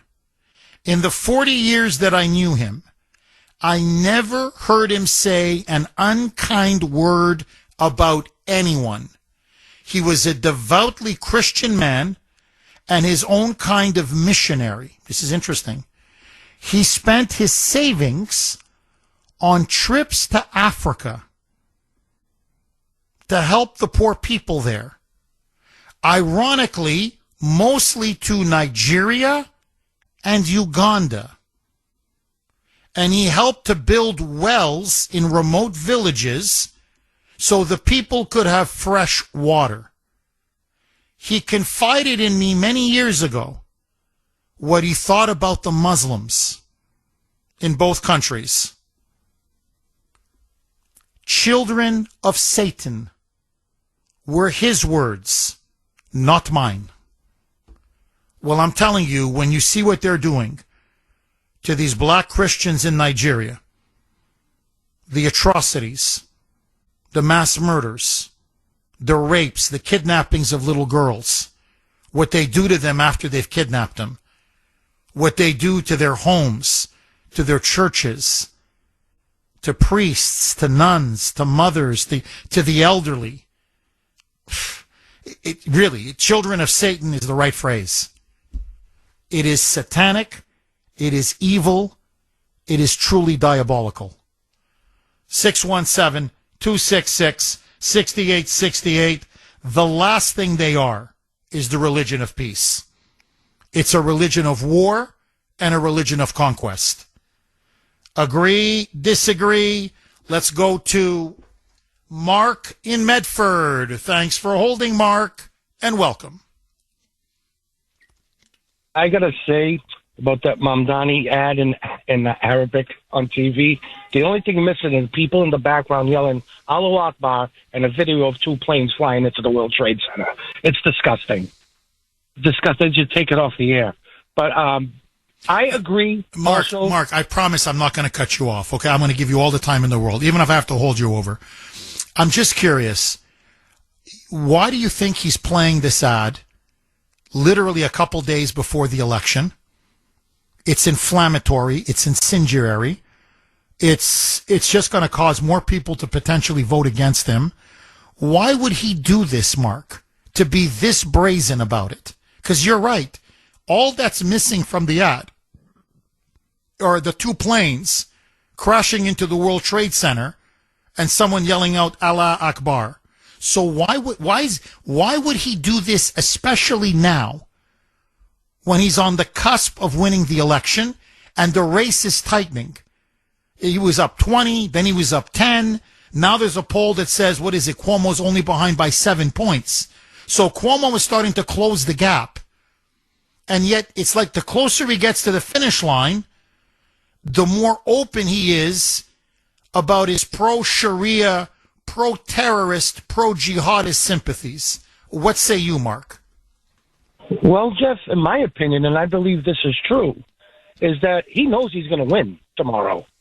And I think it's just his way of sending a message to the Muslim Brotherhood. And I'll get to that. And I'll tell you why, Jeff. New York City is about to elect a man that one of the first things, if not the first thing on his to-do list, is to dismantle the New York Police Department. Now, I'm going to tell you something, Jeff. If you're not going to say it, I'm not going to say it. Someone else ain't going to say it. I'm going to say it. If that happens, Jeff, New York City will become Nigeria. Not maybe on the scale of Nigeria, but it will become Nigeria. And then you got to ask Mamdani the question, will you arrest and prosecute people murdering Christians in New York City? Or will you turn the other cheek, look the other way, because it's also what you support and believe in? Mark, I wish you were wrong. I really wish I could disagree with you, but I can't. Mark, please hang on, because I know you want to talk about the whole Nigeria. Should we, U.S. military get involved in Nigeria? But no, he is right. 617-266-6868 is the number. Okay, Trump now seriously weighing whether to use U.S. military force. He's threatening a massive bombing campaign, probably in concert with other African countries, and of course NATO, to smash the Islamic insurgents who are waging a genocidal war, and genocide is the word, against the country's black Christians. This is in Nigeria, and he's now ordered Pete Hegseth to draw up war plans. He says he wants destroyers and aircraft carriers to be ready to go, and he's warning now the Nigerian government, either you stop Boko Haram from massacring and slaughtering innocent Christians. 125,000 Christians have been butchered over the last several years, 7,000 in the last month alone. This slow motion genocide is intensifying. And Trump says, either you take care of it, or we're going to have no choice, and we will. Do you support President Trump? Should we send in the Marines? Let's go right back to Mark in Medford. Mark, please pick up where you left off, my friend. So I support Trump in this, like you would say, Jeff, not 100%, 1,000%, and I'll tell you why. Now, normally, Jeff, I would say, you know what? This is on another continent. This is Africa. It's on the other side of the world. Why would this bother me? Well, I'll tell you why it bothers me, Jeff, is because if one man like Zoran Mamdani can possibly do what he can do to the largest city in this country, then you know what, Jeff?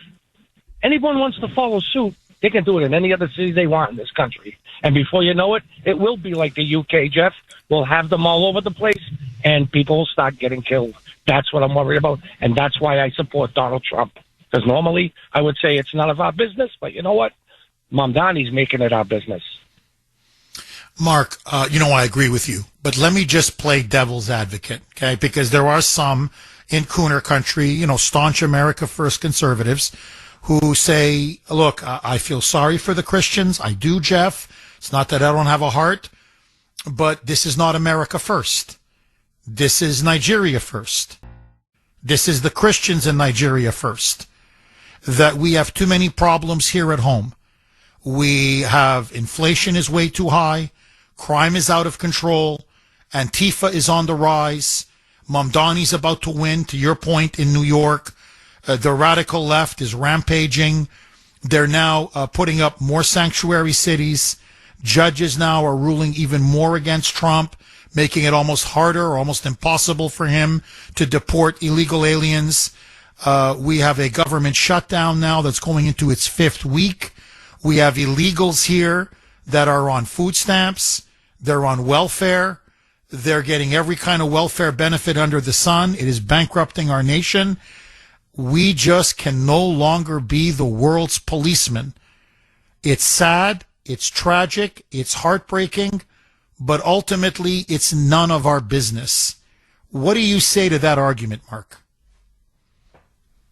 They said, yeah, it really isn't any of our business. But it is spilling over into the United States, Jeff. And it's just going to get worse if President Trump and, the American people don't do anything to stop it. And I have a message for the people in New York. For 24 years, you've been saying we will never forget. But on the 25th anniversary, you freaking forgot. Mark, drop the mic. Seriously, dude, drop the mic. Mark, thank you very much for that call. Really good call. Pucci, who I'm told by Mike is originally from Nigeria. So I'm really looking forward to this call. He's going to give us a special insight and perspective. Pucci in Boston. Pucci, thanks for holding and welcome. Yeah, Jeff, good morning. Hi, Pucci. I'm good. It is terrible what is going on in Nigeria. But first of all, I would like to say thank you to President Trump for the great thing he has been doing. If you remember, initially, when he came in first, way back then, he designated Nigeria as a place of interest that kills Christian way back then. Then when Biden came into office, Biden rescinded it. And this is one of the things we've been seeing all this while. Our people are being killed for no good reason. For no good reason. Just because they want to encroach in the land, just because they want to take over, they just kill the Christians just because they want to take over their land, they kill the Christians. That's what is going on in Nigeria right now. And if anybody is my king right now, Trump is my king, And Jeff, right from time, I voted for him. I knew he was going to be the president of this nation, and I still voted for him 3 times, But one of the things that pained me was because the first time our people came out, when he won the first election, our people came out in Port Harcourt to jubilate, they were happy the day he was being sworn in, and they mowed them down. The government of Nigeria slaughtered them. We're not talking about the bandit now. And what you have to understand is this, President Trump has to understand this, that the government of Nigeria and the armies of Nigeria are in cahoots with what is going on in Nigeria. Well, Pucci, you anticipated my question. I was going to ask you, because the way the government is portraying it, Pucci, they're saying, well, this is Boko Haram, these Islamic terrorists who control a lot of the northern part of the country. They're the ones who are doing this, but that the government in Nigeria, well, they protect everybody. They protect Muslims, they protect Christians, they protect all citizens, and they're just powerless. So I was going to ask you, is the government of Nigeria doing everything in their power to protect the poor Christians of Nigeria? And the sense I'm getting from you is the answer is no, correct? And let me throw it back a little bit, because we have to know where all of these things started from. Way back when we had a Christian president in office, his name was Jonathan, and Obama and David Cameron worked so hard to remove that man from office, and they replaced him with somebody they knew. The CIA knew, everybody knew that the guy is a jihadist, which his name is Muhammad Buhari. Everybody knew that the guy was a jihadist, but they still replaced him with that jihadist. Only God knows their agenda, because we know that at the end of the day, the British government were involved, fully involved with what is going on in Nigeria. We know that. But unfortunately, the government of Nigeria is still in charge of part of the things that is going on. Jeff, during the COVID era, what they did was they kept bringing all these mercenaries down to the east of Nigeria, down to the central of Nigeria, down to the west of Nigeria. All the whole forest in Nigeria is filled up with these guys, with AK-47, with all manner of kinds of guns. Then only one person that was shouting and screaming that this was going to happen, his name is Mazen Nandekano. He's the leader of the indigenous people of Biafra. He is now in detention because they went to Kenya, where he was, and kidnapped him from Kenya. They kidnapped him from Kenya and brought him back to Nigeria, which is against UN law, it's against humanity law, it's against every law that you can talk about on the surface of the earth. You cannot kidnap somebody and extraordinarily rendict the person back to Nigeria. Pucci, that's incredible. Pucci, listen, we're running out of time. We've got about a minute left. For the American people listening and for the Trump administration listening, just tell us what is happening to the children, the Christian children, the innocent women, men. What is life like for them in Nigeria now with these Islamic animals rampaging, massacring, killing people? What is life like now for Christians? Terrible, outrageous. I don't even have the word to qualify it, because people are being slaughtered every day. And Jeff, let me tell you the truth.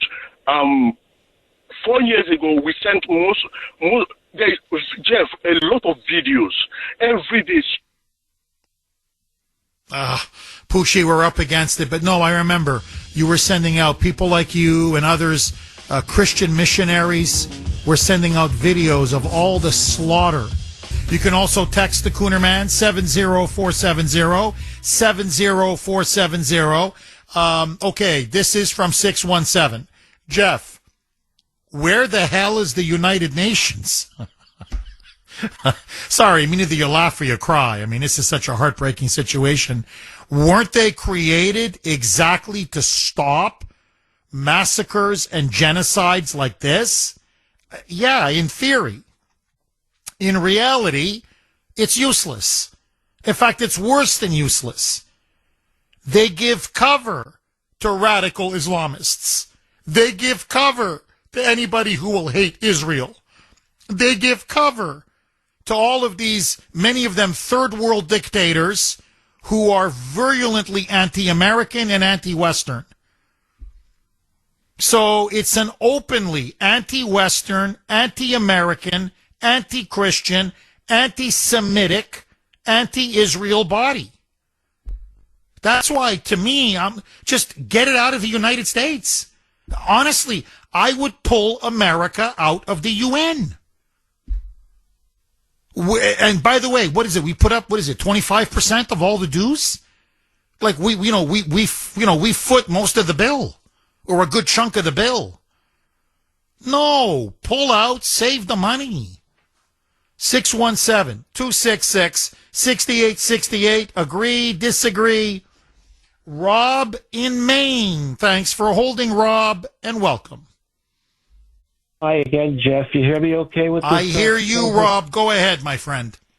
Yeah, listen, I agree with you 100%, 1,000,000%. And of course our great president is doing the right thing. But here's the thing I just wanted to bring up. Think about these people that we have fighting against us and doing all these terrible things. And think about how they pray. Look around and see if there's anybody else that prays the way they pray. It's prostrate. They just put their bodies down on the ground. And I think that comes from, apparently I'm told that the word Islam means surrender. Submission. Surrender to the faith. Submission. Yeah, right. You're right. Submission. Thanks, Jeff. Submission, yeah. So they're people that, and you say, the lefties can't shut up, and this guy in New York City, he can't shut up when it might do him so good to shut up.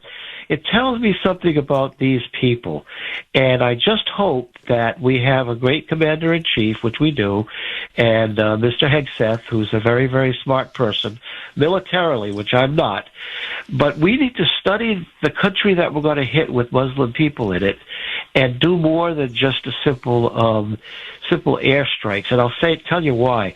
History shows that airstrikes really, the population, boy, you got to push them pretty far to get airstrikes alone. Look at what happened in Germany and in North Vietnam and in a lot of other places. So we need to study the country and be as smart as they were when they hit us on 9/11 by using information about their country where they live. And here's an example. If most of the Muslim people there in in those bad Muslim people that are killing the Christians live in a certain area that is supplied water by a big dam, well, rather than bomb people and kill a lot of innocent or not innocent people, hit that dam and make a big deal of it. That's just an example, because otherwise these are people, if they pray the way they do, it's going to be tough to just be bombing them and getting them to change what they're doing. That's just my small point. Well, Rob, look, you're right. Look, this is, we have to, how do I say this? Before you can defeat an enemy, you have to face the enemy and confront the reality of the enemy, both good and bad. And so to give Islam in particular its due, it's a ferocious faith. It's a fighting faith. It's, if not the biggest religion in the world, it's almost on the verge of becoming the biggest religion in the world, slowly overtaking Christianity. It continues to spread. It is very self-confident, very self-confident. It is very aggressive. It's expansionist. It's never retreating. It's always expanding. And the other thing about him is, notice, once a country falls to Islam, that's permanently Islamic land. That's an Islamic territory. And then they move on and then claim rights in other countries until they eventually take over that country. And notice, they never reciprocate. I can give you many examples. Let me just give you Saudi Arabia. The Saudis are always pushing Western governments. And, look, to their due. To give them their due. We spend money to make money. Right? That's just how it is in the West. In other words, if you and I are going to lobby a foreign government, usually it's to get a plant built, to make a business deal. In other words, we're going to spend money to make money. The Saudis and most Muslim countries will lobby to advance the Muslim faith. They're not making money. It's purely for religious, ideological reasons. So, Saudi Arabia will push the American government, you must allow more mosques. No, you must start to allow Sharia law, creeping Sharia law, to be established in your country. That's how the Saudis essentially funded the takeover of Great Britain. Now, Qatar helped, the Muslim Brotherhood was involved, Saudi Arabia wasn't the only player. But what I'm saying is, they have a lot of Gulf oil money. They're swimming in that oil cash, petrodollars, and they will then use it to aggressively defend the rights of Muslims in Christian lands or whatever, nominally Christian countries or secular Western countries, but they never reciprocate. You know, when you say to them, okay, fine, you can build a mosque, can we build a church in Saudi Arabia? No way. Can we build a temple, a Jewish temple? No way. Well, can Jews worship freely in Saudi Arabia? Absolutely not. Can Christians? Absolutely not. In public, you can't even wear a Star of David or even a crucifix. It's literally banned. It's forbidden. Not just in Saudi Arabia, in practically every Muslim country. And you either go to jail, which is the civilized way for that part of the world, or I'm not kidding, you get stoned, you get beaten up, you get attacked, you get assaulted, they just rip the thing off your neck. So what I'm just saying is they're playing the long game. We don't play the long game. And that's what makes them a very, very dangerous enemy. Look, I can't tell you this. How many times I have spoken to anti-communist dissidents. These are people who fought the Soviet Empire for decades. And sitting around the table, we're talking, they're drinking, I'm having my water or Diet Coke or whatever. But they all told me, to a man and a woman, Islam poses a much more dangerous threat to the West than communism ever did. And I'm like, wow. I mean, you guys fought communism for decades. You guys went to jail. He goes, because Islam is rooted in human nature. Communism isn't. Remember, we're made to want to worship God. That's how we're made. It's in our DNA. Islam takes advantage of that. You see, unlike communism, which is a pseudo-religion, it's a fake religion, Islam is an actual religion. And that's one of its great powers. So people feel the need to pray to Allah, to prostrate themselves, as you put it, submit to Allah. Now, so that's what makes Islam look, it's been around for 1,500 years. It's not going anywhere. And compared to where they were 1,500 years ago to where they were today, I mean, look how much land and territory they've conquered. And that's being technologically really behind. Militarily, technologically, economically, they are no match for the rest of the world. But literally, through sheer fanaticism and fervor, they just grow and grow and grow and grow. And President Trump now is saying no more. And I think, look, I agree with you. You have to be careful with these airstrikes, because our airstrikes alone aren't going to do anything. But I think the long term, first of all, you just want to stop the genocide. I think Trump is just saying, look, we just want to end the killing. Even if it's for a couple of weeks, but just end the killing, for God's sake, because it's so savage and so brutal and so horrific. But I think, Rob, look, the only way Islam has been beaten is if it's been met with a stronger counterforce. You have to arm the Christians. We have to train and arm the Christians of Nigeria. The government doesn't want to do that because they're pro-Muslim. Boko Haram fears that because then they'll have real resistance and somebody who's willing to fight back. It's easy to slaughter innocent men, women, and children because they're defenseless. They have nothing to fight with. But arm them, train them, and then you're going to see a very different story. And I think that has to be our new doctrine for the 21st century. It has to be now that Islam can no longer gain an inch of territory. And we are going to arm Christians, obviously Jews in Israel, but we're going to arm anybody that is under threat from Islam. I think that has to be now. I'm not saying we fight their battles. I'm not saying we send our troops. I'm not saying we do regime change. No. But if you're willing to fight to defend your Christian faith and you are being attacked by Islamists, we will arm you and we will aid you so that you can defend yourself. Because if we don't, I'm telling you, Africa will fall. The entire Middle East will fall. Europe will fall. And I don't care how strong you are. Eventually, they will come for us. So either we stop them now or we stop them later. And I'd rather we stop them now. Rob, thank you very much for that call. I really appreciate it. In other words, look, there's no peaceful coexistence.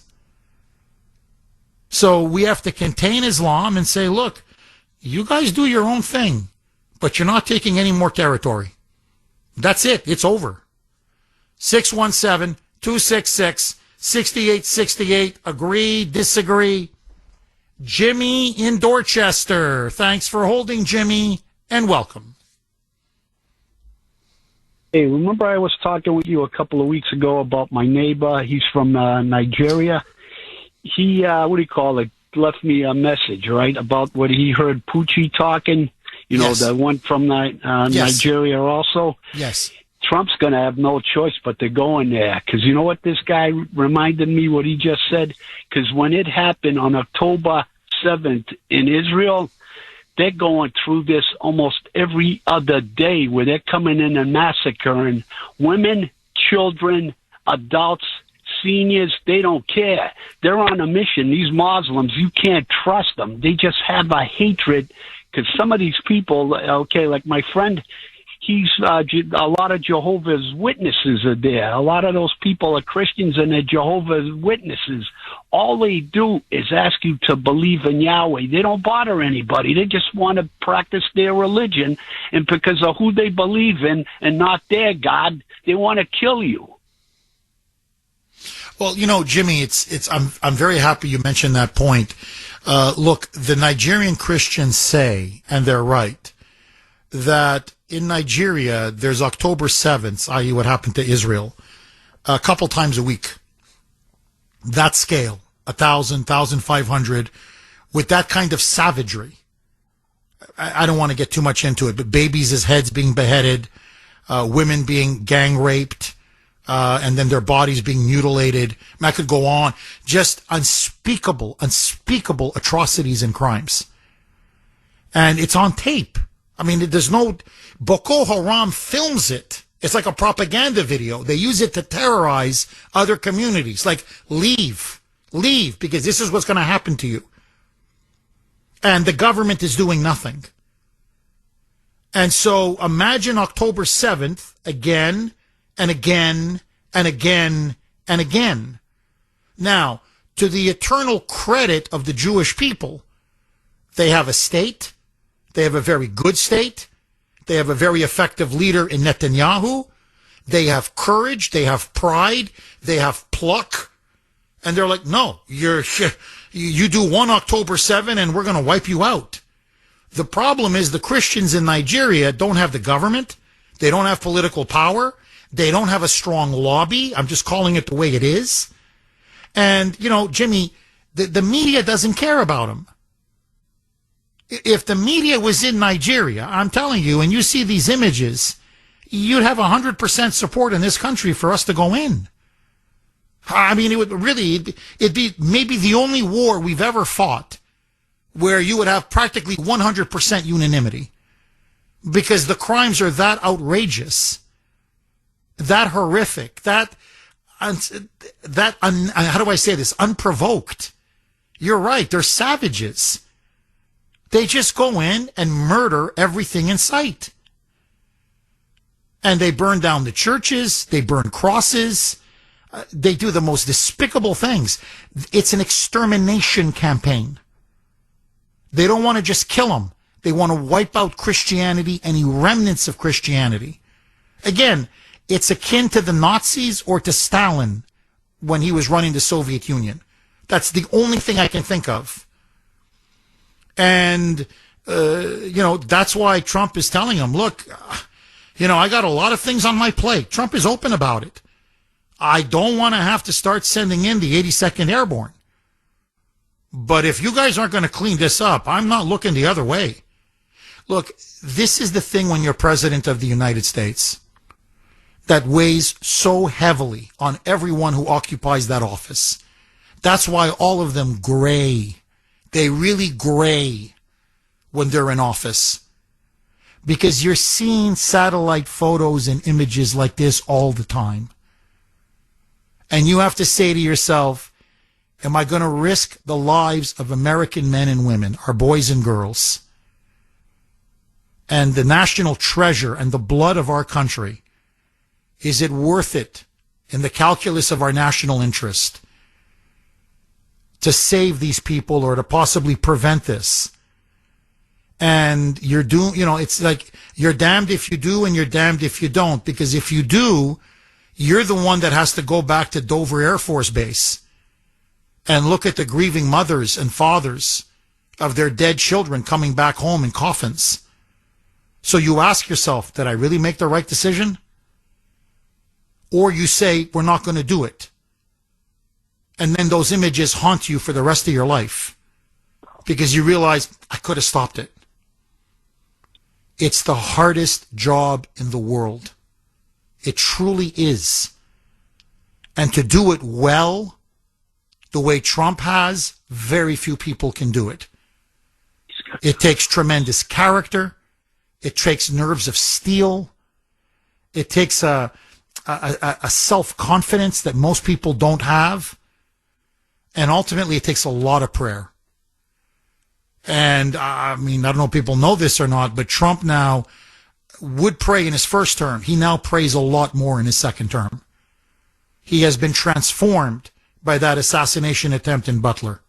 He truly believes God has saved him to not just save America, but to save people around the world. That's why, if you've noticed, he's become the peacemaker president. And so I'm just telling you, he's been praying he's been doing a lot of praying on what's happening in Nigeria. And his conscience, he just can't get the images out of his mind. And these are some very young children, innocent young children. Like, I got to tell you, man, I'd love to kick the Islamist ass. I'm not a fighter. I'm 56 years old.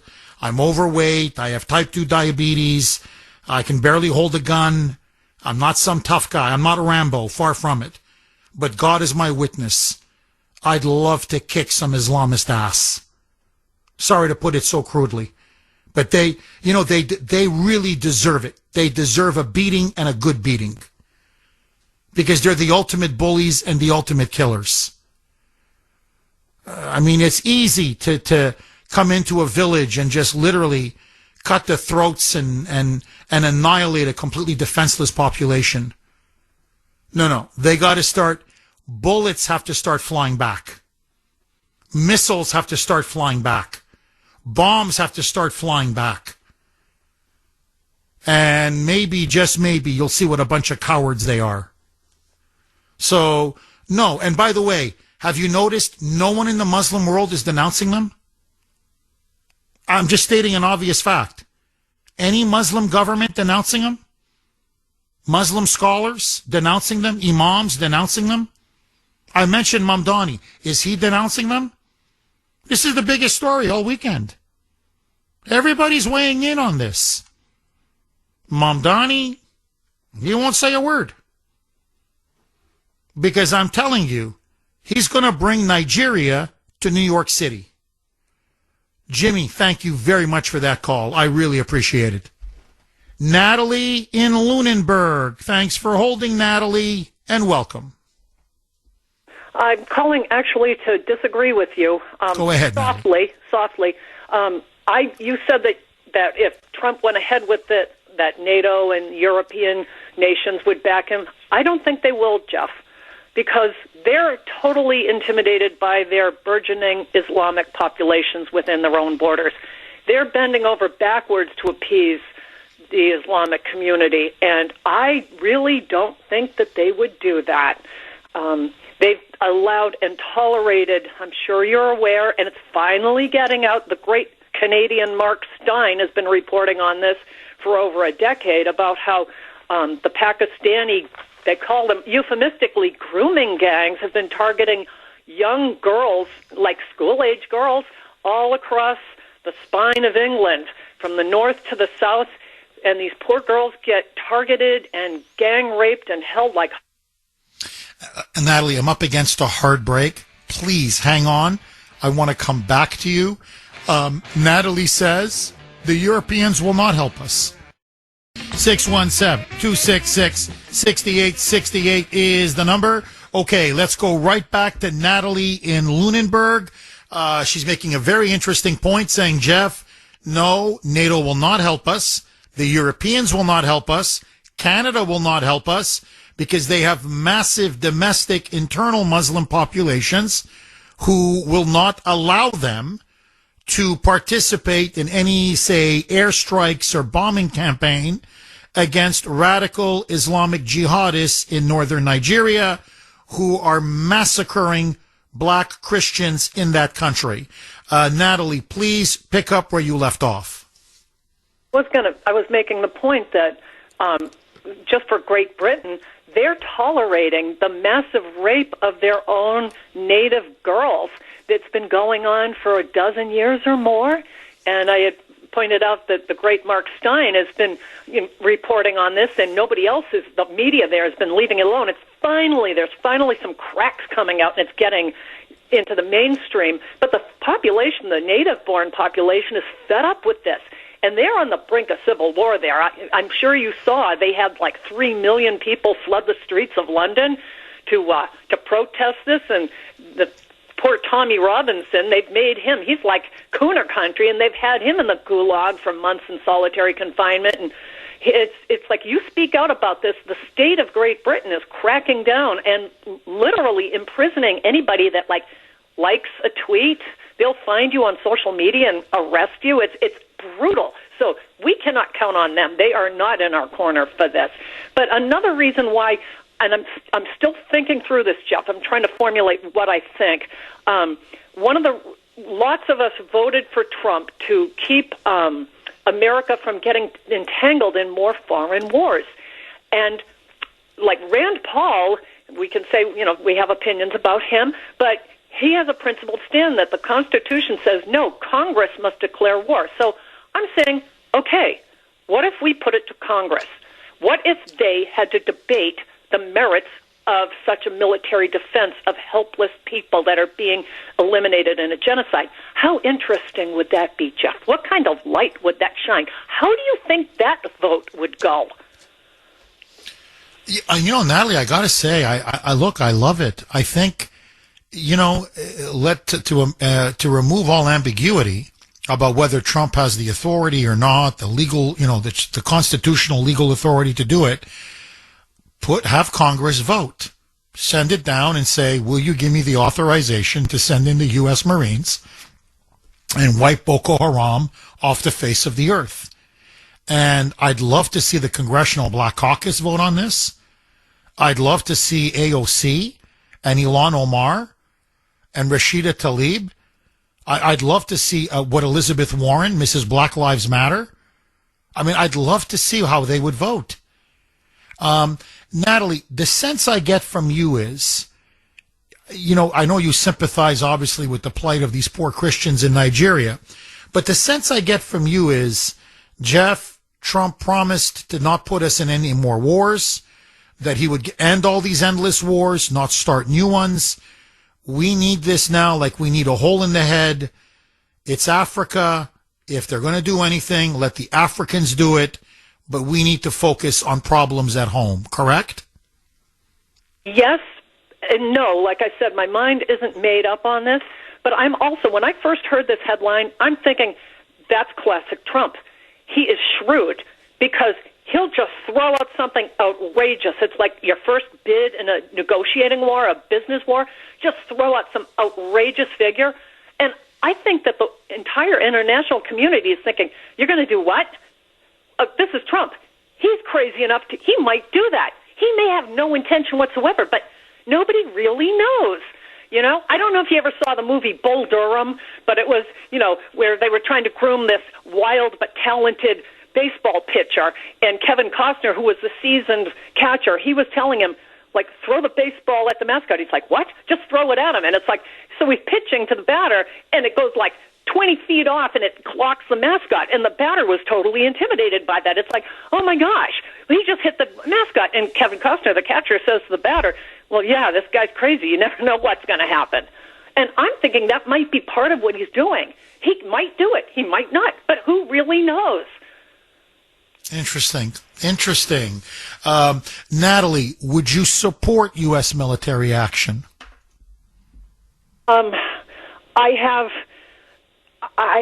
not sure where my mind is made up on this. I'm trying to think long range. You know, we're thinking about just 1,000 years ago, ordinary people marched from Europe to the Holy Land to fight the Crusades. This is the exact same battle. And 1,000 years out, the Islamic community has not forgotten it, and they're still waging the Crusades, and they still call Westerners the Crusaders. So this is a crusade, is it not? Would it not be? You're right. No, that's literally what people are saying, that Trump is now, he's Richard the Lionheart. Really. Like, in other words, you know, the Muslims were pushing, and look, they were about to break out in the Mediterranean, into the Balkans, into Eastern Europe. They were breaking out into North Africa. And Richard the Lionheart said, Christendom is going to fall. Like, no, I'm not going to allow this to happen. And that's when they launched the Crusades. And by the way, the Crusades saved Europe. Like, I'm just telling you, they saved Europe. We lost the rest, but they saved Europe. And I think Trump is now looking at this and saying, we may lose Africa and we may lose Europe if they completely take over the African continent, because they'll use the African Muslims as migrants and then just drive them, flood Europe with these Muslims. And so that's why I think Trump is saying, no, it's the Trump doctrine. We're going to arm Christians. We're going to defend them, and we're going to help them defend themselves. Islam now has to start being pushed back. Now, you're right. He may be bluffing. This may be Trump. This topic has obviously struck a chord with so many of you. 9:32 now on the great WRKO. Jeff Kuhner, Boston's Bulldozer, 617-266-6868. So I want to re-ask the poll question of the day. The Kuhner Country poll question of the day, sponsored by Mario's. Mario's quality roofing, siding, and windows. Trump now is warning the Nigerian government, if they don't stop this massacre, mass murder, really genocide of Christians in Nigeria by Islamic insurgents, then he will have no choice but to send in, as he put it, quote unquote, guns a-blazing U.S. Marines, and there will be airstrikes, missile strikes, the likes Nigeria has never seen. So in other words, he now vows to do to Boko Haram what he did to ISIS. Bomb them to oblivion. Do you support U.S. military action to defend Nigeria's Christians from the Islamic insurgents? A, yes. B, no. You can vote on our webpage, wrko.com/Kuhner, wrko.com/Kuhner. And of course, you can vote via X. I'm very active on X. I was last night as well. My handle there, all one word, at the Kuhner Report, Kuhner. Let me ask all of you. It's the elephant in the room. If these weren't blacks, Africans, that were being slaughtered, would we even be having this debate and discussion? In other words, would it not be an automatic yes? If these were Palestinians, if these were Israelis, if these were Europeans, wouldn't the world galvanize and say never again means never again? And let me add even one more log. The fact that they're not just blacks in Africa, but that they're Christians not Muslims. And so Christians can never be the victim, according to the radical left, according to woke ideology. The media won't cover it. They always look to cover up the crimes of Islam and sweep it under the rug. And so is a major reason why this humanitarian nightmare, this catastrophe, this genocide that is now taking place in Africa is getting next to no media attention whatsoever. To be frank, if it wasn't for Trump going on Truth Social and vowing to use U.S. military force, most of the world doesn't know, most of the world wouldn't care what's happening to the Christians of Nigeria. Am I wrong? 617-266-6868 is the number. Tim in South Dennis. Thanks for holding, Tim, and welcome. Love you in a non-sexual manner, my friend. Thank you, Tim. I appreciate it. Absolutely. The first thing I would ask is, where's the rest of the world? I know other people have made that point, but you got to understand something about the Muslim religion. They are not interested in coexisting with us or anybody else. They want to have their caliphate. I believe they are calling what they deem the ultimate ruler, like the 12th Imam, and they believe that person's time is about due. And they're willing to do anything they can. I mean, their whole mantra is you either convert to Islam or you die. That's just it. There's a whole lot of people who, well, not all of them are violent and do that. Maybe not. But do they speak out against it? Absolutely not. Do they still follow that religion? And people should also realize Muhammad was not a man of peace and love like Jesus was. He was a violent killer who also, I believe, he was marrying girls as young as 9 years old. But I mean, you cannot coexist. Now people say, well, what business is it of ours? It reminds me of something Victor Davis Hanson said about Britain. He said, in 1940, Britain's burning, and us as one of their closest friends did nothing. And what did that do? It made the Germans look and say, well, if they're willing to sit and do nothing while their best friends burn, we don't have to worry about them. We'll just roll over Europe, and if they get in our way, we'll roll over them too. So, I mean, a stand has got to be made against this. And, I believe the only reason Europe isn't under total Muslim control now, wasn't it, I think, 1683? The siege of Vienna. If the Christians lost that battle, Europe would have fallen. And then, like communism, once you become a Muslim, I think the only way you're going to get out of it is to shoot your way out of it. That's pretty much my point. Oh, well, Tim, look, my ancestors literally fought at that battle of 1683. I mean, I'm serious. It's why the Kuhners were sent into what is today modern-day Croatia, because that's where a lot of the battle took place. Poland, by the way, was decisive in that battle. Poland was the one that really wiped out the Muslim army. But Croatia was called the ramparts of Christendom, like the fortress, because if you get by Poland on the east and Croatia, which is, very close to Vienna, then Vienna would fall. And if Vienna falls, then literally Rome is wide open. And then if you take Rome, you take all of Western Europe. And the Muslims, they made their play. That was their play for global domination. Now, if you notice, there's there's a huge difference. Look, I was in Croatia just, a couple of months ago. There's not a single mosque in Croatia. You go to Central Eastern Europe, the Poles say over and over again, we're not going to allow a single Muslim into Poland.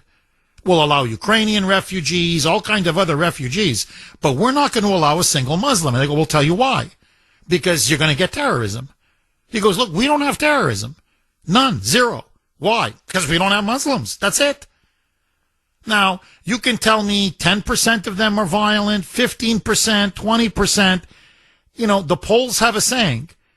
If you had a bag of candy and someone told you, yeah, 9 out of 10, they're fine, but every 10th one, it'll kill you, would you buy the bag of candy? Would you take it? Would you eat it? No. So in Central Eastern Europe, they have a long memory of what happened under Islam. And that's why they refuse to allow Muslim migration. Hungary, Viktor Orban, the leader of Hungary, over my dead body. Hungary and Poland are fighting the European Union tooth and nail on this issue, saying absolutely not. You want to surrender? That's your business, but we're not going to surrender. Now, Tim, my concern is this, and that's why I think your point is dead on. France is already inundated. Parts of Paris, literally Sharia law. Germany, because of Merkel, inundated. Italy, inundated. The Scandinavian countries, inundated. The Netherlands, inundated. Belgium, inundated. Ireland, inundated. London has fallen. Sadiq Khan has made London a Muslim city. There's no question. So what I'm saying is, look at the picture of the global caliphate. It looks very different now than it did 25 years ago. And now, Canada, you look at Toronto, Montreal, inundated with Muslim migrants. Now, we can talk about Dearborn, we can talk about Minneapolis, St. Paul, yes. But now we're talking New York.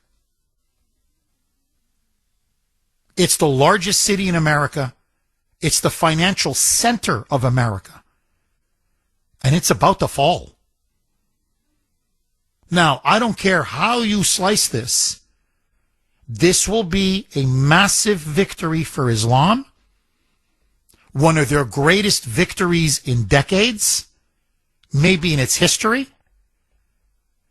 And the Islamic Caliphate will have achieved a major battle. Will have won a major battle. Because now they occupy New York. And I'm telling you, you watch. Mamdani is going to follow the Sadiq Khan, the mayor of London, Sadiq Khan playbook to a T. He is going to Islamize New York the way Khan Islamized London. And the key to do it, he's going to flood it with third world Muslim migrants. Just flood it. Demography is destiny. That's why he's already saying New York will remain a sanctuary city after he wins. And that if Trump wants to stop it, he has to go through him, i.e. arrest him. He's basically saying, we're going to do immigration jihad. Okay, just to let everybody know, this was a huge story over the weekend. We're probably going to cover at least parts of it tomorrow. Mamdani spoke for at least half an hour with the dear leader, Barack Hussein Obama. They leaked all of this to the New York Times. The New York Times reported it. Obama let it be known that he has endorsed Mamdani, that he fully supports Mamdani, and that he is going to be coaching him. Literally, that was the word that was used, coaching him while he is mayor of New York, and that he wants to groom him to skyrocket in American politics. Mamdani can't be president because he's born in Uganda, but he wants to see a Governor Mamdani. He wants to see a Senator Mamdani. He wants to see Mamdani become a real national force in American politics. So you now have both the Clintons, the Bidens, the Obamas, Bernie Sanders, AOC. They are all coalescing now around Zohran Mamdani and the Mamdani revolution. So this has got the full support now of the most powerful people within the Democratic Party. Tommy in Brockton. Thanks for holding, Tommy, and welcome. Jeff, your last caller who brought up the fact of 1683, Vienna, Switzerland was surrounded by 200,000 Mohammedans of the Ottoman Empire. I didn't know that fact until maybe a month ago, and it was King John Paul of Poland who sent in 80,000 soldiers from his kingdom that saved Vienna, Switzerland from being essentially conquered. And I'm reading up on a city in Hungary that I believe it was in 1553. I'm probably wrong on the date, but there were 2,000 people in a castle compound that were surrounded by 20,000 soldiers of the Ottoman Empire. And I want your listeners to understand one thing, especially those that are liberals, and this goes out to Bill in Sudbury.